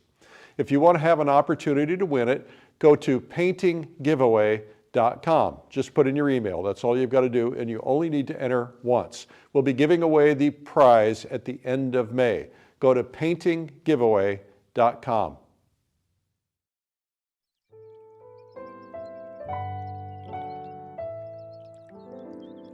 Streamline Art Video is proud to partner with Art Renewal Center to bring you Secrets of Portrait Painting with ARC Master Artist and Salon winner Cesar Santos. In his early childhood in Cuba, Cesar, always interested in creative arts, built mud sculptures in the rain and used his imagination to invent toys. At the age of 12, after emigrating with his family to Miami, he dreamt of a future as an artist, even while participating in the sport of boxing and attending a magnet school for architecture. His first love was always fine art. After learning a contemporary view of post-impressionistic principles, Cesar wanted to add to his knowledge by understanding the scientific aspect of painting. He set off to the Angel Academy in Florence, and then took that knowledge to meld what is now his unique and personal style, reflecting both modernism and traditionalism. Cesar is well known for creating portraits that reflect his passion for the unnoticeable yet irreplaceable people of his community. In this extended video, follow along with Cesar as he expertly guides you through each step of preparing, creating, and finishing a portrait painting. With his systematic approach, Cesar removes the difficulties many artists encounter when painting portraits. He'll show you proven techniques that he has developed through many years of his studies. It's always good to find out what the problem is. Sometimes we see problems, and in our lives we do that a lot. That's a problem, that's bad. That's easier than finding how to fix the problem. So as soon as you find the solution, that is what matters. Whether you favor classical or contemporary, you will benefit from all Cesar offers in this video, where nearly every brushstroke is captured for you to see.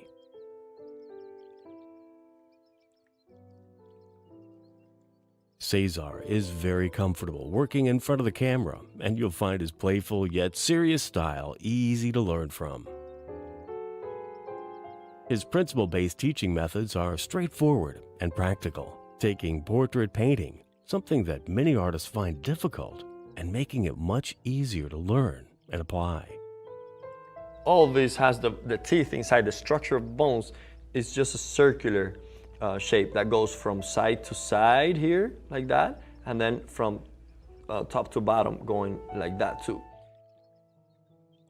Cesar breaks down the process for you into 4 stages: drawing and constructing, dead coloring, first painting,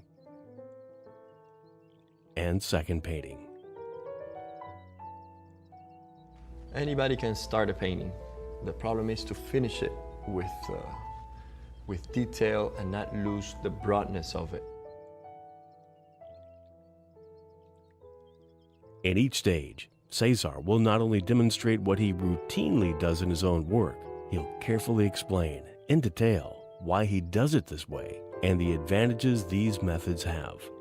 So in this case, I put the white, light red, and a little bit of yellow. Mixed it up to a nice flesh. I see a lot of paintings having this line too thin at the end. Remember, that's something that is folding inward like that. So it has to have an area of darkness that is just, before it goes totally inside the mouth. So make sure that this has some width and height to it. You can then take this information and incorporate it into your own paintings in no time. Soon you'll be enjoying painting portraits more than ever. Watch as he skillfully paints a realistic portrait from start to finish, interpreting physical features and developing flesh tones with great precision. Because of Cesar's unique teachable talent, this video is appropriate and useful for all skill levels. The whole experience of just one painting is really interesting, and it looks for emotions within the artist. And now is the time to be precise and kind of like meditate into this world that you have created here. And that's the beauty of being an artist.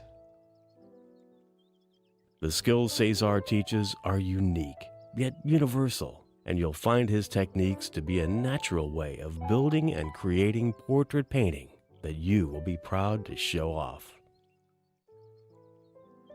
In this video, you'll also enjoy a showcase of Cesar's artwork,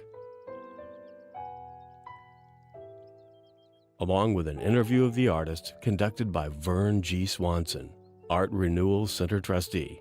Also featured is a musical composition directly inspired by the artist work from Brazilian composer Giacomo Lombardi. This video will become a treasure in your own resource library, and you'll want to refer to it over and over as you master Cesar's secrets of portrait painting.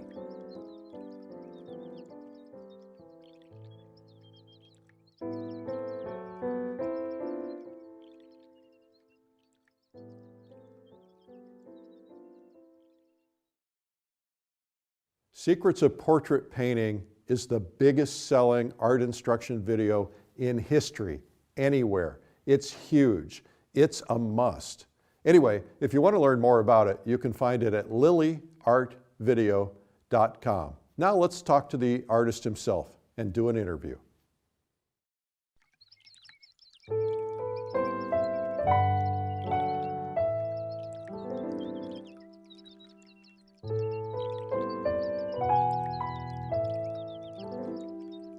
Hello, my name is Vern Swanson, Director Emeritus of the Springville Museum of Art in Springville, Utah.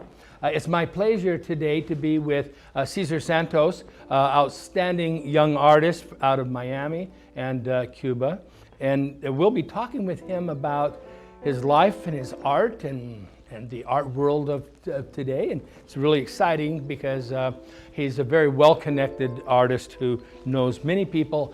More importantly, everybody knows him. And so let's begin. Hello, Cesar, how are you? It's a pleasure to be here, Vern. Thank you. Wonderful. It's great to talk to you.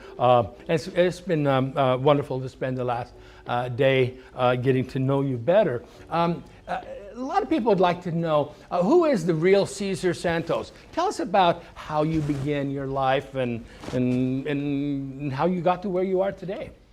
Well, I was born in Cuba, in Santa Clara. It's a small city, town in Cuba. And there I grew up pretty much wild. We had little toys to play with, so we had to invent our own toys. And I think at an early age, that got me to be a little bit of a craftsman. And also getting creative with having not so much things to do. Getting creative when it was raining, go out and do sculptures in the mud, or doing our own, conversational pieces with friends when their lights went off and stuff like that. Because I grew up in a moment that Cuba was having some serious trouble after separating from Russia. And anyway, so when I was 12, in 1995, my family immigrated to America, to Miami.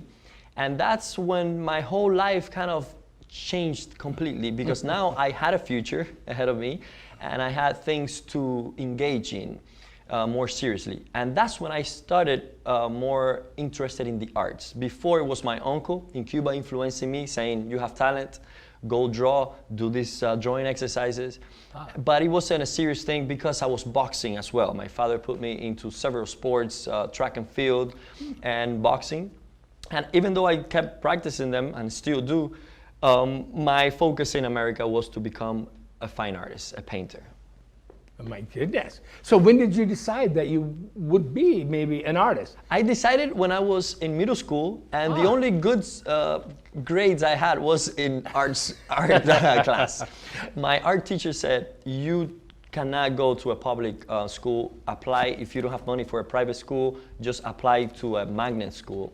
And we have one of the best in the nation, Design and Architecture Senior High. And that, I think, was when I decided to launch my career in the design field, in the art field with design and architecture. And then from there, I decided that I wasn't gonna be an architect, so I turned into fine arts. So for college, so I just kept going more and more into painting. And more into painting. And what kind of painting? You went to art school, the New World School of the Arts. Of the Arts. For college, yeah. And what kind of school was that? And what kind of art were you basically directed towards? Well, I was part of the art establishment. So pretty much that school was based on the contemporary views after post-impressionist type of principles, more directed to conceptual art and experimentation, rather than developing the classical techniques or the craftsmanship to see the world around us and represent it. It was not about that. It was more how to live as an artist, how to see as an artist, in terms of what we call artists nowadays. So basically it was a modernist, postmodernist type of art education. But that's not exactly where you are today. There must have been a turnaround somewhere. How did your life change that in such a way that you are now the artist we know you are?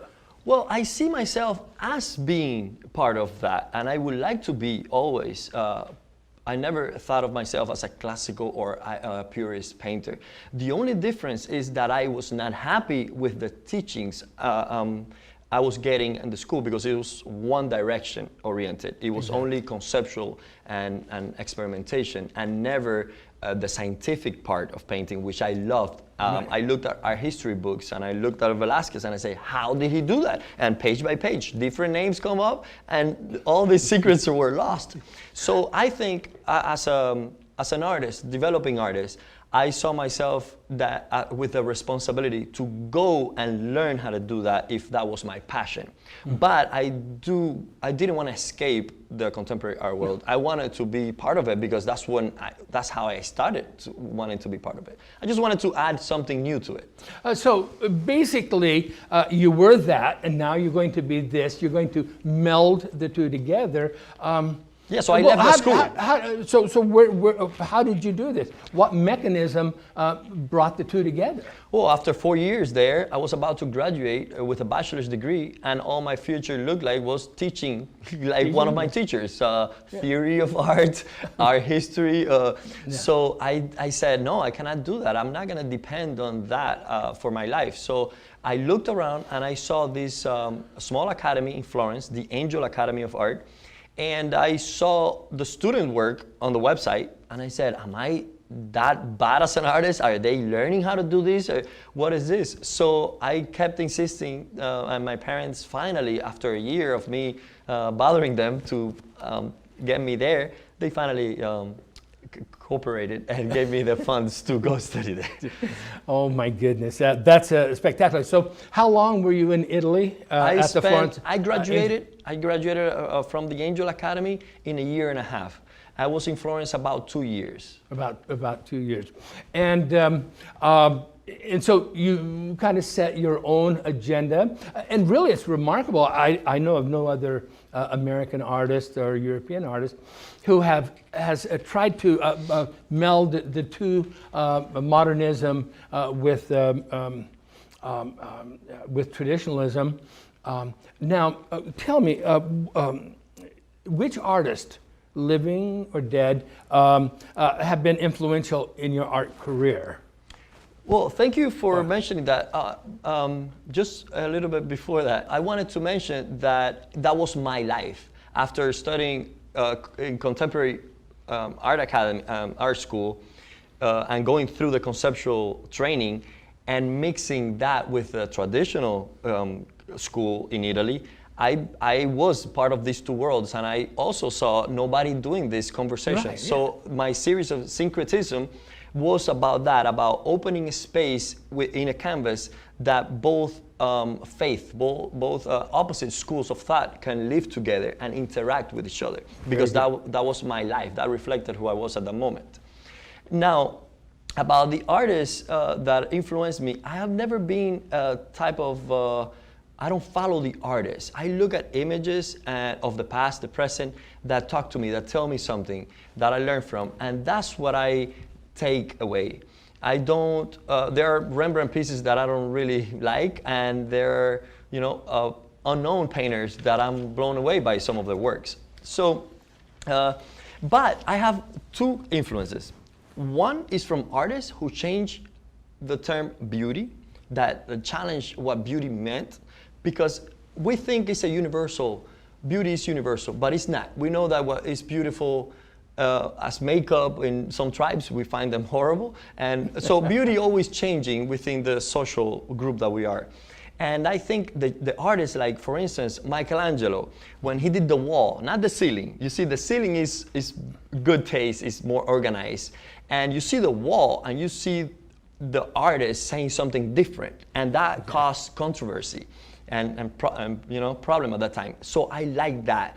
And also Jericho with the Wrath of the Medusa, saying, I'm gonna render this huge painting and I'm gonna dedicate it to this problem that we're facing.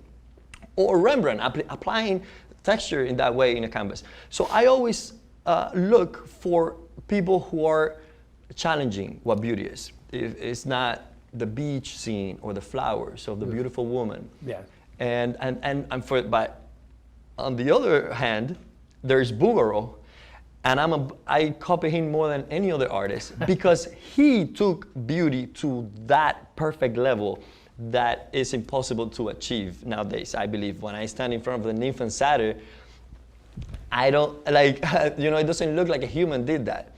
So for me, those are influential painters or art. Absolutely. Well, tell me, so you're approaching art basically different than other artists who graduated from Angel Academy, which is one of the more famous ateliers or academies that are kind of opposing the hegemony, the dominance of the art world being controlled by postmodernism. So official art of the world today is postmodernism. Modernism, postmodernism. Now, there's a growing number of academies like Angel Academy throughout the world. Now, it's a young movement, and I'm sure there's a lot of growing pains. But tell me, what do you think are the strengths and the advantage of these new academies, and maybe disadvantages? I mean, because they're not all doing everything right. They're in their infancy. Well, I think the strength is that it's an alternative. For me, it was an amazing opportunity to be able to go there and know that you can learn these principles and the technique has not completely been lost. So we see the positive. You can actually become more knowledgeable about the world that surrounds you, about the visual effect. You can learn how to mix paint and translate the world around you into a flat surface and make it look three-dimensional. So all these are good attributes of those academies.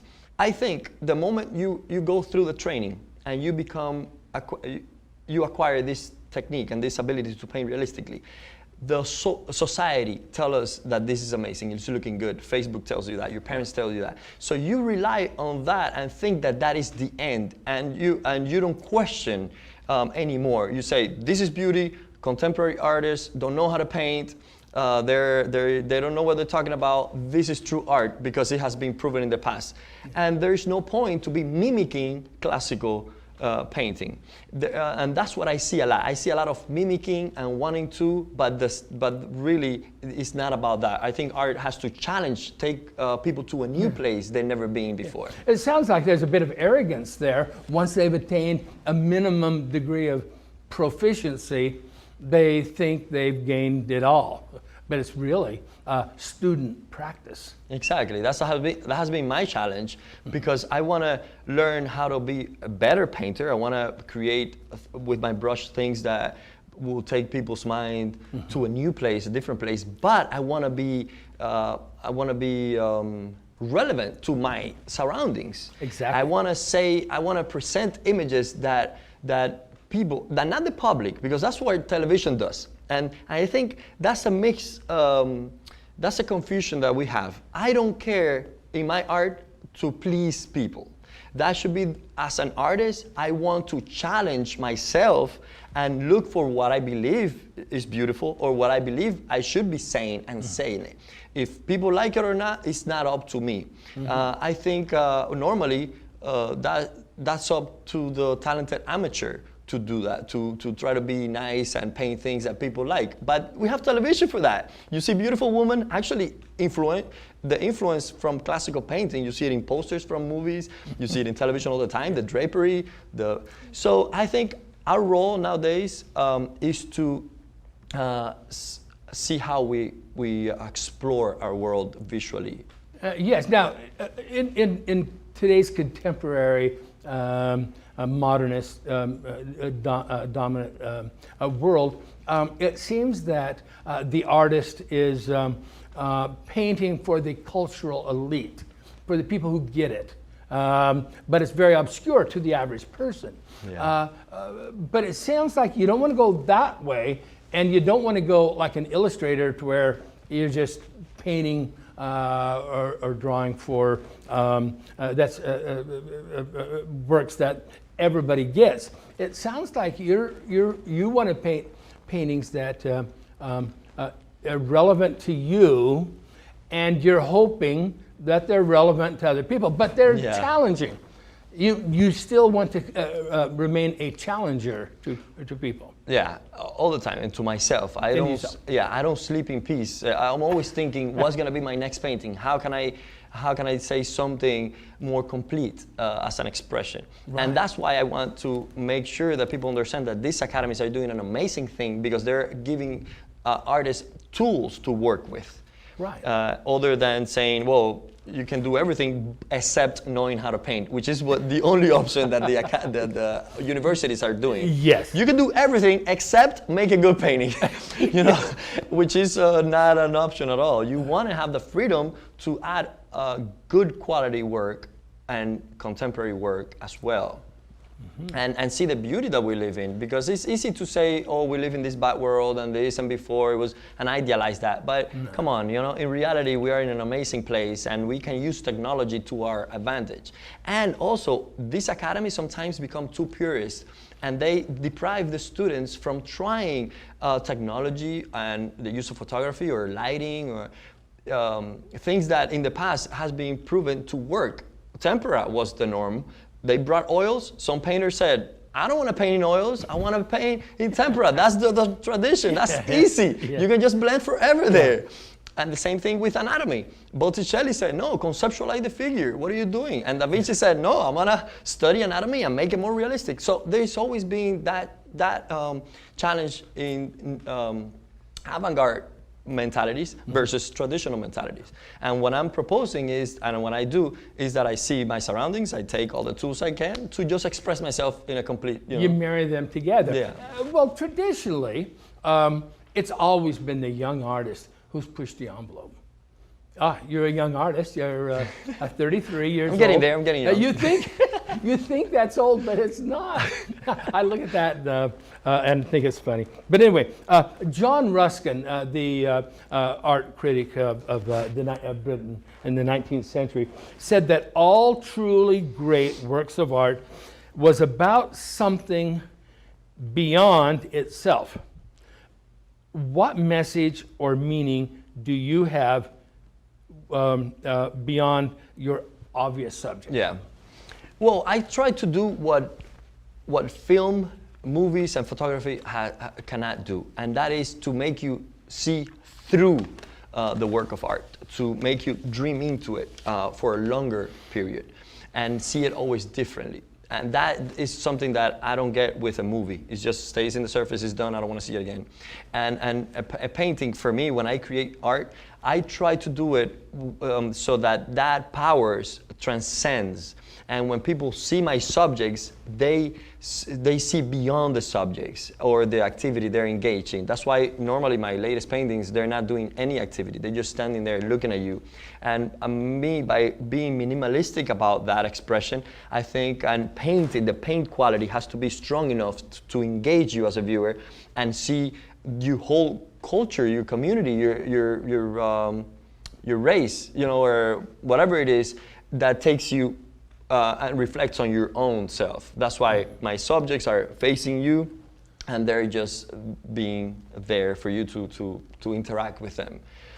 So I hope that that comes across. Do you want to be famous in art history or in popular culture? I would love to be famous in art history. My uncle always told me, you need to take people to a new place. You need to contribute to the art world and look for ways that takes you there. Like make an effort to look at things differently.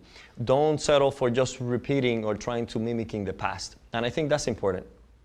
And tell me about your studio practice. Are you what we call a studio rat? Or, in the studio, great discipline? Or do you like to think more about it and then paint less? I'm more of a studio bat or something, I'm like crazy. I go in my studio and just paint all night. And a studio bat. Yeah. No, I don't like the rat part, but yeah. Yes. No, but I think I have a great work ethic. Since because of my background and my lack of money and funds, I think I had to strive for a successful career in the arts. So that made me, and also being an artist is like this, it's challenging yourself. And I work more than any artist I know. I spend 10 to 14 hours a day, always think of new things, always making a painting. If I'm not drawing, I'm writing. If I'm not writing, I'm painting. So that is my life pretty much. And I exercise every day because that's, for me, is a reset. If I work 8 hours and go to the gym, when I come back after 2 hours, I'm new again to work some more. To work some more. Yeah. Amazing. Now, tell us a little bit about your procedure with painting. You get up in the morning, you've been thinking, and I saw your sketchbook, and that's very important. Tell us about your sketchbook as a part of that package that make you you. Yeah, I think it's sad that a lot of artists don't have sketchbooks. For me, it was surprising when I went to the Angel Academy, because at the university, the New World School of the Arts college, everybody had to have a sketchbook. And suddenly I find myself in a classroom learning techniques, and always people left it to the school. So I think the sketchbook has to be there, because those are your moments, your thinking process, your practice, and you need that as a warm-up, as a brainstorming place, and that is all your intimate thoughts go into your sketchbook. So I think you have to have it if you are a serious painter, unless you have just loose pages full of sketches, which is the same idea, but it's better to have something with you that you can take around. My process in painting, even though I use technology, I think it's very classical in approach, because I take photos, and those photos I take them as studies. They're not, I don't copy the photo because I don't have anything else to paint. It's more that reference. Instead of doing a color study for this and a sketch for that, I get some photos and I arrange them in Photoshop, which is more of another study. Yeah. And all of that works to my advantage because it's just faster. And at the end, when I'm painting, I'm looking at all these studies, even though I'm in my studio, and not painting from life. I am painting from life because I took the photos from life. My thoughts came from my life. And I think that's a misunderstanding also from the conservative point of view, or the purist, that painting from life is sitting there and painting in front of the subject. And I think if you don't have arbitrary lighting, if you don't change your colors around or your values, if you're pretty much copying what you see in front of you, that is pretty much the attitude of a camera.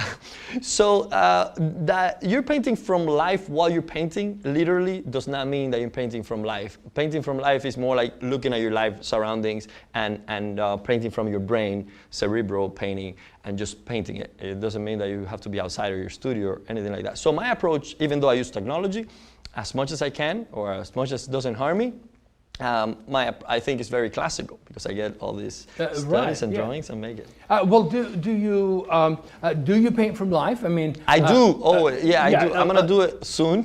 Pardon? I'll be doing the demo. well, you'll be doing it right away. But I always, Today. I force myself to do it because that's the only way. And I feel, I want to make it clear for students that are beginning and have this and say, oh, photos, I love it. Cesar approved it, so I'm going to do it. Yeah. And what I'm saying is I never painted from photos when I was studying. In high school, studying art didn't, and in college didn't, and even at the Angel Academy didn't. I just use it now because I just realized I don't have to do what the teachers told me or what the school told me. It's to my advantage. But if you want to learn how to describe form and to paint your good atmospheric impression, you have to study it from life. That's because that's what you have in front of you. Exactly. Otherwise, the photo is going to tell you what to do, and that's not. Do you not feel good. that photos often lie? All the time lie. You see it in courtrooms all the time. Yeah, of course they lie, and artists lie too. And I think that is the beauty of art, is distorting reality. Mm-hmm. If you copy what you see, nobody cares. And people say it's like a photo. You don't say Rembrandt is like a photo or Caravaggio, right? No. That is because they lied about what they saw in reality. And I think that's the beauty of it. You see the reflection of a mountain in the still water, in the lake, and that calls your attention more than the mountain itself. So we humans love these things that are similar but not quite, like black and white photography. Sometimes it's more intriguing than regular photo. And that's why we have Instagram with all these filters. So you change all these filters and make it more interesting. You don't want reality as a raw sense. So I think as an artist, that's what we do. We show an alternative to raw life. Right. Now, the artist Frederick Leighton, Lord Leighton, he in Alma-Tadema even used photographs. So he would photograph his paintings and then look at the photograph and say, this needs to be, and then go paint from life to change it. Yeah. And then he'd photograph it again. Is that interesting? Have you ever heard anybody work that way? Yeah, I think Burro did some of that too. Yeah. No? So they had used photographs, but more as process, not as product. Exactly. You don't want the tools to do for you what you cannot do for yourself. For instance, if you learn how to do a straight line, you practice, you put the points together, and you kind of take your time and do a very straight line. Then you have a ruler, and that makes it easier, right? So you don't want a photo to solve the visual problems for you because it's already flat, it's a face, the background, so you just copy that. You don't want to do that. No. So you want to be able to manage yourself so you don't have to depend on the tools. You can just control and use the tools. Like brushes. Why do you want to paint with your fingers? We invented brushes to help us paint better. So anything that you as an artist find that is important to the process, your process, then use it. But it's a personal thing. It shouldn't be a value thing that for everybody we make a rule, know this and know that. For instance, projection. How many people have projected? People in the past projected, people in the present. But that is, and some people say, oh, they're cheating. I don't think so. I think they're cheating themselves if they don't know how to draw from life. Yeah. And they do that, but you can see it. Nobody's gonna get a good painting if you don't know how to draw and you just project it outside. So I think it's just like, you know, there's nothing inherently bad in those things. It's just the way it's used. Exactly. You okay. see? Now, in the past, many great artists, when they always had people that they trusted to come and look at their artwork. For instance, John Singer Sargent, whenever he would get a passage that is just a problematic, he would call in Alma-Tadema. And Tadema would say, okay, do you have family or friends that would, or artists that you know? And they would say, you say, hey, I come take a look at my work and critique it for me. Do you ever do that? I do, or all the time, every painting, and that's my wife. My wife, Valentina, well, I met her when I was starting the Angel Academy in Florence. Oh, just starting. So basically, she went through my whole program, the bark drawings, the charcoal, everything. I would take her in the studio and show her the system. And I was so amazed by the way we construct a painting. And she developed this vision and this eye. And if I'm sitting painting something, she passed by and she's like, I don't know, I will take a look at that eye over there, or the hand is, and it's insane how she sees, I'm like, maybe nobody's gonna notice this. And I, as an artist, we all have lazy minds. Yeah. And sometimes you're tired, you're painting, the whole night, and you say, maybe that's okay. Man, Valentina comes in the morning and looks at it and say, what happened to that hand over there? And I'm like, got cut, I gotta go fix it. So in subject matters too, and in areas like that, I'm so glad I have an eye of that quality to be looking for. Eye. Yeah. The outside eye is so important because we're lazy creatures, and so if it's good enough, it's good enough. Yeah, right. Exactly. You had mentioned about a contemporary subject matter that it doesn't do to look at the past and paint the past.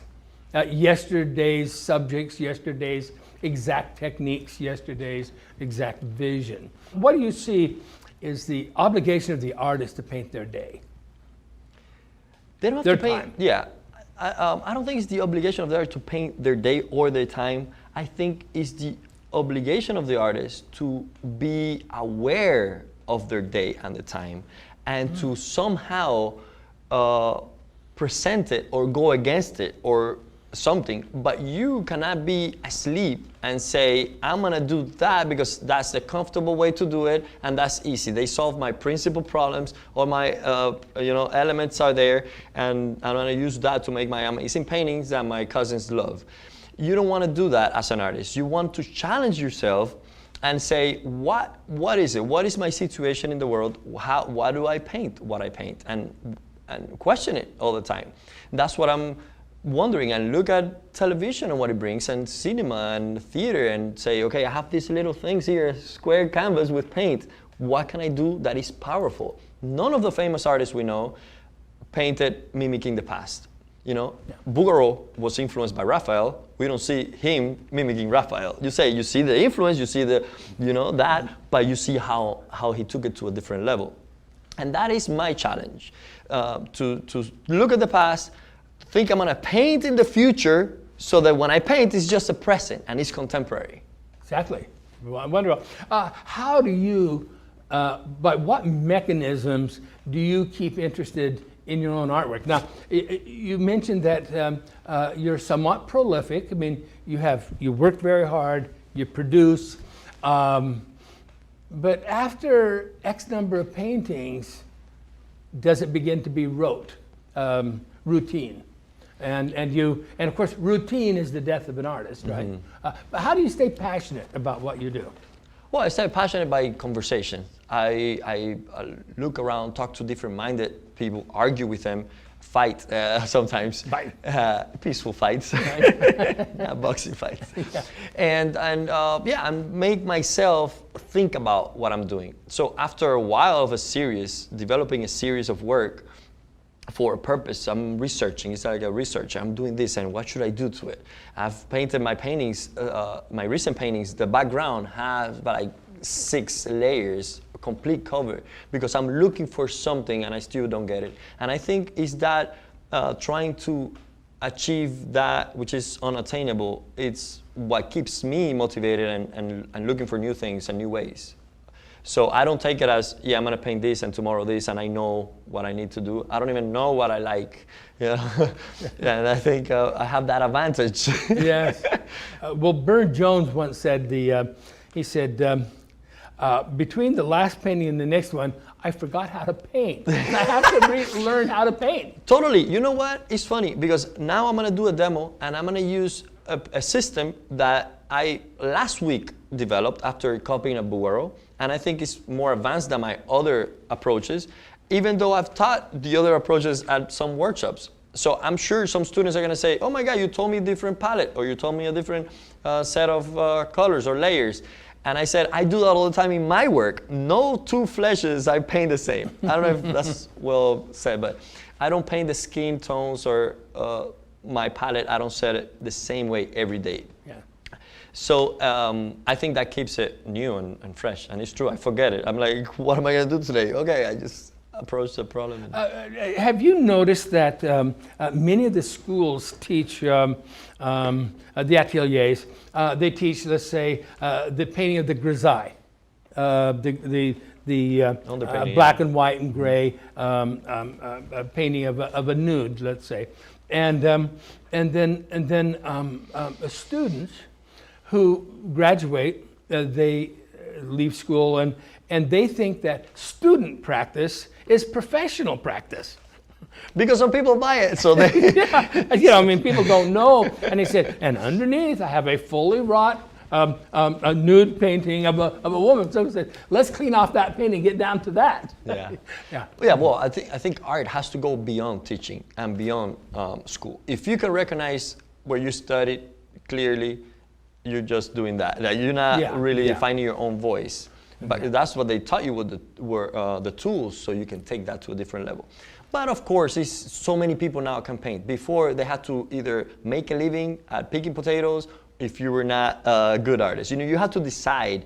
And now we have such a luxury in our lives that someone can pay for your art education. You can get a loan, borrow money. So we have millions of artists just painting in these academies or anywhere. So we cannot say that everybody has to be a genius or an amazing artist. All we can do is try to look at our history and see how we can take it to a new place. How we can go beyond the pretty and the ugly and the schools. It's difficult. You have to think. It's a lot of work, but that's what it is. Otherwise, people are right. Painters are lazy. You learn how to do a cast and you just do a cast. Still life. Arrange it. You know. Yes. Yeah, I understand, yeah. In the Soviet system, people would go to the Repin Institute and receive the absolute best academic training in the world, I think. Then when those artists graduated or finished their diploma, they painted a diploma painting, and now they're in the world, not one painted academically. Because it was required of them not to, because academic painting took a long time, very careful, and therefore was only for the rich. And it was called formalism or noble, it was or bourgeois or whatever. Okay, and so so it's interesting how they're trained one way, and they have their professional practice really quite a different way. But the advantage was they were wonderful. They had control of their tools. They had control. They knew what they were doing. And whereas here we in our country we deal with light and color. There they dealt with weight and form. But weight, who deals with weight in dealing with painting? But they study many years too. The thing is, like, these academies are so short. Even 4 years is not enough. From 0 to 4 years, like, that is not enough to master that technique, the technique of oil painting. So, and especially workshops nowadays, some people don't even go to the academies. They go to a couple of workshops and they try and they think they get it. And that's the difference between those painters or the past, that the whole life they were practicing good habits. So by the time they were free, they were, real equipped with that power of expression. Now we have people that are really just learning what this teacher told them, and the teacher is not Repin either. They're not Rembrandt either, So you get accumulation of just lack of knowledge. And yeah, I think after school you have to keep studying and spend more years, the 10,000 hours of quality practice, Oh, now you're having an exhibition coming up. Yes, in how September. often do you have exhibitions? One a year or every other year? Or? Every other year, more. I get prepared a couple of years and then I have a show. But sometimes I am fortunate enough to sell paintings constantly, so I don't get to accumulate for a show. And sometimes people say, oh, the show is important, and I enjoy being there and drinking and looking at my art all together. But it's a better feeling to paint and have someone appreciate it immediately and take it away from you. And I think that's why I have had little shows, solo exhibitions. It's because I sell them and I don't have them with me. If the Metropolitan wanted to have a show, would you would you have a big show? Totally. I'll call everybody that has my paintings. Yeah, I want your painting back. Yeah, I'll buy it from you. How about a 35-year retrospective at the Met? Oh my God, not yet. Well, Maybe when I'm 80. no. That'll be embarrassing now. At 80, you'll have had 5. That'll be Yeah, too much. I don't believe I belong to those type of settings yet. I'm developing. I would love to get there sometimes, but I try to be careful because I can make a mistake by showing it my art somewhere that is too much for it. Right. So you see your artwork as still in its developmental stage. That's how I find it. Every painting I paint, I'm like, man, no, the next one's gonna be the best one, and then I don't like it anymore. If I cannot sell it after 6 months, I just put it in storage or something, or give it away or something because I don't like it anymore. Yeah, I would like to have one of your giveaway paintings. There you go. Yeah. Now I've noticed that you have painted large expanses of your canvas only to paint them out, sections of them out, and do something different. Because before, when I started doing these big paintings, I was too ambitious, and I got the photograph, and I wanted to create the impression of a photo on purpose and break away from that classical training and say, we are surrounded by photography. I want to make a point and say, this is a photo of the person's expression at that moment, and I want to paint it and do a tribute to that. But suddenly I stepped back, and the whole painting was too much. I had things that were not necessary, and I thought, why do I paint things that are not adding to the story when the person's face is telling me the whole story? So I got a brush and I just covered the background and stepped back and looked at the same, even stronger impression was achieved by avoiding things in the background. And then I did that to a couple of paintings, and I thought that was the way. But then it was too plain, and no, this needs more movement. So that's when I got my left hand and some crayons and started drawing like a little kid, adding to it and becoming, just creative and sarcastic about it. And I stepped back and I said, this is amazing. I love this attitude of painting with my right hand, the best I can paint, and then as clumsy as I could get with my left hand, and mixing those two together. And that's part of my concept in the previous series with syncretism. Right. So it's just another way to see it, another way to look at it, more personal. And so it seems like you've had a series of paintings that an academic part and then an introduction of some modernist, maybe a modernist painting in the otherwise academic work of art. And now this new series, are you still painting in this way, or are you off on a new adventure right now? I'm just discovering it. And but that just seems like it's kind of the next step as you march forward. What do you see in your future? I mean, in a crystal ball, and you're gazing, what do you see the next step and the next step, or philosophically, just kind of moving from series to series, or lighting on something and then just perfecting that? Yeah, right now I'm so in love with what I'm doing that I think it's gonna be forever. And when people come and say, "Oh, I cannot wait what you're gonna do in the future," I'm like, "Really? I'm just like, this is the future. I'm just starting with this." So I think I'm already doing something that was the future 2 months ago, and so I don't have the ability to see beyond that. I'm just engaging in the present and trying to develop that now. And I hope it lasts forever and I discover new things within that, but I'm sure it's not gonna happen, it never happens. But I don't wanna be concerned with that fantastical world. Yeah, you went yesterday, today, and tomorrow. It's good enough. Exactly. Let me revel in what I'm doing, right? Mm-hmm. Now I understand that there may be a book published on you in a couple of years, published by your wife. Well, she has been writing my biography, and since we met, she started getting points that have been tension or success stories, and just marking them and writing them in order and what happens around that and deals I've met with important people and stuff. And I think before it was just little text, but after 10 years, it's just one cool thing after the other. And I think that was a good idea to do, because now we have all these, writings that we might have forgotten if we didn't put it in paper. And I hope that will serve the future to just teach people or to show more of my life, how it went. And it also solidifies your reputation and your career, because you want to have a career tomorrow as well as enjoying it today, and with an expectation that tomorrow will be a good tomorrow.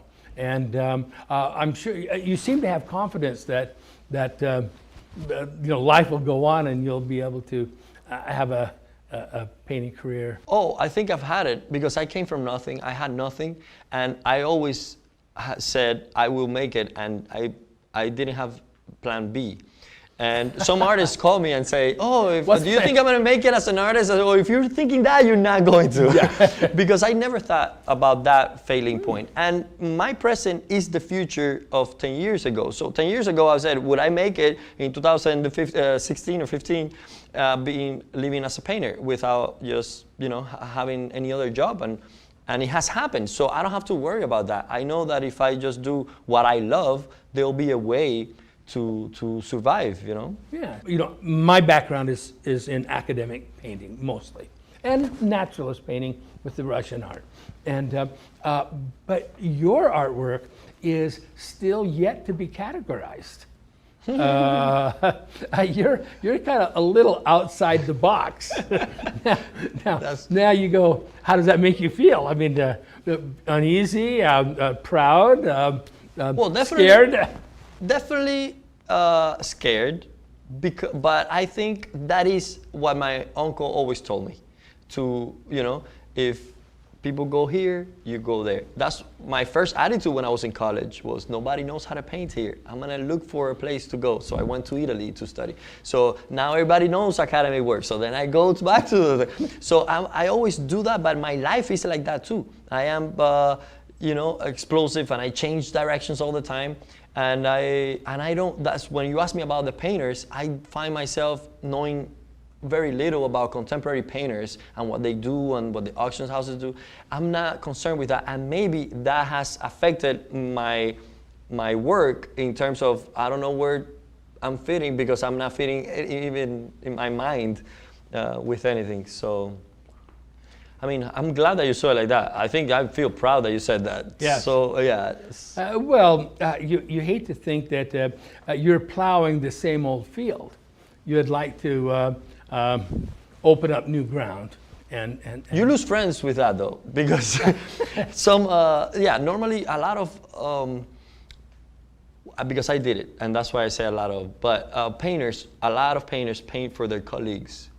And you find yourself in a group of people, you find yourself comfortable within them, and you share ideas and principles about art. And I think that's dangerous. No two artists can be the same in that. Like, you can be an impressionist, but you have to be against each other a little bit and say, no, I don't think that's true, I think this is true. And if you want to stand out, because in art, you have to impose your views until it works. Yeah. Look at Picasso, look at all these people. They said, this is honesty, this is me, this is real. And until people said, yes, I see it now. You cannot say, well, my friends, I don't want to be willing to agree with my fellow artists and do what they would like me to do. And I hope what they appreciate is that I love art and I love craftsmanship and technique, but they have to understand that you are yourself and you have to say stuff that even people don't agree, you have to say it. It is the way in the arts. So I find myself out of any group. Social, a little bit outside. Well, there are some artists who paint outside the box, but you seem to say, there's a box? No, there's a box. But anyway, what amazes me about your work, Cesar, is that my dear friend, Frederick C. Ross, Fred Ross in New Jersey, he's a major collector of 19th century academic painting. And he is a major benefactor for thousands of young artists like yourself who are at various stages in their career. Now, I would have thought that you would be the last artist that Fred would, because he's very traditional, very conservative, just like me. You know, we're very close on that. And you would be about the last artist I thought I would like. You know, but we have something in common. You see what I mean? I can conquer you and Yes. Ross because I bring quality work. Authenticity, And- honesty. Yeah, no, totally. But also, I bring academic, I rescue the classical world in terms of the visual effect has to be powerful and well made. And I want to make paintings that are well done, that everybody can enjoy it and say, okay, we don't argue about that. That is quality work. My kid cannot do that. That type of feeling. And I think that is what I do have sincerely developed, and that's why I think I can be appreciated by people with, you know, like Right. you, who are more purist, and yeah, why not? Because Well, yeah, if you have the quality and the talent and the honesty, I mean, we see that, and then getting to know you, it's only reinforcing what we knew already. But you struck our eyes and we surrendered to you. You see, because great art does that. But I agree with all I of mean, you. it's a surprise to me. What's this upstart doing? I mean, well, you know. Yeah, and it's sad when people think that I'm just trying to be strange to fit into the contemporary art world. That's sad because that's easy to judge, but they don't know that what I'm doing is looking at my surroundings. What do? I go to CrossFit, I have an iPhone, I drive a car, and I eat this, and so I'm painting my people. Why? I'm being honest. Being honest is not saying, oh, my teacher told me that a girl looking at the window with a light in the face is what beauty is supposed to be, and I'm gonna paint that. And I want to be weird to be in Art Basel. No, I'm an artist. That's what it is. That's what everybody did. Being eccentric is the key to any major work of art. Rembrandt was eccentric. You're an art historian. Tell me a famous name that was not eccentric at his time. Art cannot be conservative. At that time, Bouguereau was eccentric with his huge nudes. Come in, look at these amazing girls naked. Wow, never painted like that before. Larger than life size. Like everything. Even Ang was eccentric for his idealization of form. And Van Gogh, I mean, you name it, and I tell you, is eccentric. Yeah, you talk about your physicality, and the gym, and your sports, and people will think that that's unusual for an artist because the typical stereotype of an artist is they're a little wimpy guy, sallow, no muscles, they're thin, and they're backward, and they're inarticulate, and they're wimpish, mostly wimpish, and they're not very good citizens, and they're usually on drugs, and not realizing that they're describing modern artists. Yeah. but realists. That's funny. But realists are athletes. Whoa. This is what I've decided. An inordinate number of people who are professional artists have athletic backgrounds. I mean, they played professional, they played college, they played just club, or they're just individual. They're quite athletic. More so, they tend to be healthier. By the way, they live longer. Oh, but I did a study of several thousand modern artists and realist artists of the same period. I did it with cowboy artists because that was a very closed system. Cowboy, Western painters of Indians and cowboys and cowgirls. Well, I think painting is very physical. So I don't think it goes against it. If you're sitting down doing stuff, I don't know, but I'm standing up painting with my brush and holding the palette full of color for hours and hours. So if I don't train, I think I'll be in pain by doing this. So, and this type of art requires a lot of attention and a lot of health, good health, and you have to be physical about it. It's, you know, you're carrying something and because you're using your body to paint. Yeah. You know, I mean, it's all in what are sports? You're a boxer. It's intuitive. Yeah. You know, you're moving. That dance between the canvas and you and the distance. Yeah, the canvas, and you're boxing that canvas. And sometimes it's tougher than some 250-pound opponent. All the time. All the time. Cesar, it's remarkable, all the insights that you've given us in this last hour. I've learned a lot. I think people who watch this video will be well informed and will come out more understanding of the artistic method, the truth. I think new things have come out.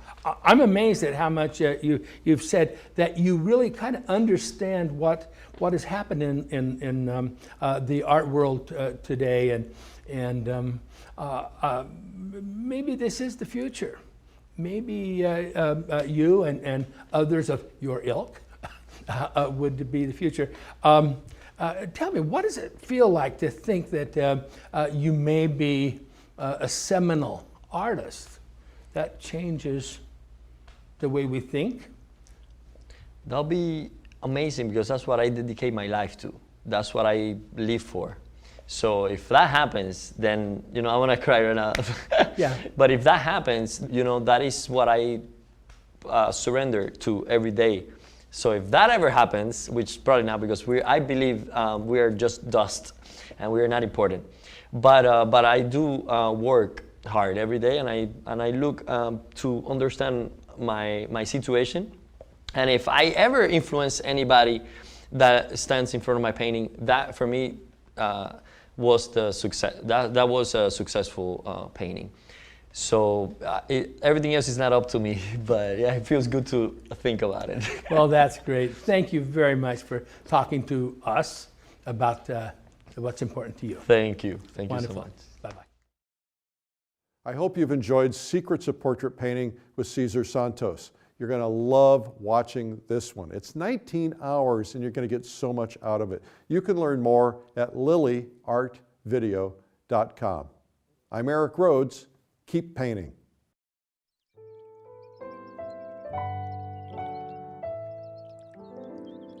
Streamline Art Video is proud to partner with Art Renewal Center to bring you Secrets of Portrait Painting with ARC Master Artist and Salon winner Cesar Santos. In his early childhood in Cuba, Cesar, always interested in creative arts, built mud sculptures in the rain and used his imagination to invent toys. At the age of 12, after emigrating with his family to Miami, he dreamt of a future as an artist, even while participating in the sport of boxing and attending a magnet school for architecture. His first love was always fine art. After learning a contemporary view of post-impressionistic principles, Cesar wanted to add to his knowledge by understanding the scientific aspect of painting. He set off to the Angel Academy in Florence, and then took that knowledge to meld what is now his unique and personal style, reflecting both modernism and traditionalism. Cesar is well known for creating portraits that reflect his passion for the unnoticeable yet irreplaceable people of his community. In this extended video, follow along with Cesar as he expertly guides you through each step of preparing, creating, and finishing a portrait painting. With his systematic approach, Cesar removes the difficulties many artists encounter when painting portraits. He'll show you proven techniques that he has developed through many years of his studies. It's always good to find out what the problem is. Sometimes we see problems, and in our lives we do that a lot. That's a problem, that's bad. That's easier than finding how to fix the problem. So as soon as you find the solution, that is what matters. Whether you favor classical or contemporary, you will benefit from all Cesar offers in this video, where nearly every brushstroke is captured for you to see.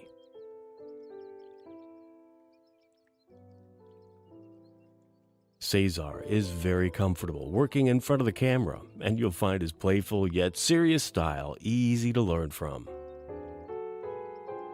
His principle-based teaching methods are straightforward and practical, taking portrait painting, something that many artists find difficult, and making it much easier to learn and apply.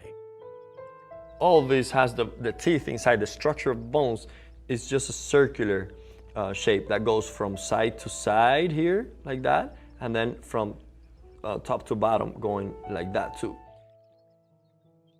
Cesar breaks down the process for you into 4 stages: drawing and constructing, dead coloring,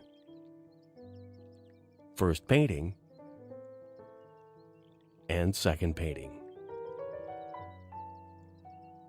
Anybody can start a painting. The problem is to finish it with detail and not lose the broadness of it. In each stage, Cesar will not only demonstrate what he routinely does in his own work, he'll carefully explain, in detail, why he does it this way and the advantages these methods have. So in this case, I put the white, light red, and a little bit of yellow. Mixed it up to a nice flesh. I see a lot of paintings having this line too thin at the end. Remember, that's something that is folding inward like that. So it has to have an area of darkness that is just, before it goes totally inside the mouth. So make sure that this has some width and height to it. You can then take this information and incorporate it into your own paintings in no time. Soon you'll be enjoying painting portraits more than ever. Watch as he skillfully paints a realistic portrait from start to finish, interpreting physical features and developing flesh tones with great precision. Because of Cesar's unique teachable talent, this video is appropriate and useful for all skill levels. The whole experience of just one painting is really interesting, and it looks for emotions within the artist. And now is the time to be precise and kind of like meditate into this world that you have created here. And that's the beauty of being an artist. The skills Cesar teaches are unique, yet universal, and you'll find his techniques to be a natural way of building and creating portrait painting that you will be proud to show off. In this video, you'll also enjoy a showcase of Cesar's artwork, along with an interview of the artist conducted by Vern G. Swanson, Art Renewal Center trustee. Also featured is a musical composition directly inspired by the artist work from Brazilian composer Giacomo Lombardi. This video will become a treasure in your own resource library, and you'll want to refer to it over and over as you master Cesar's secrets of portrait painting.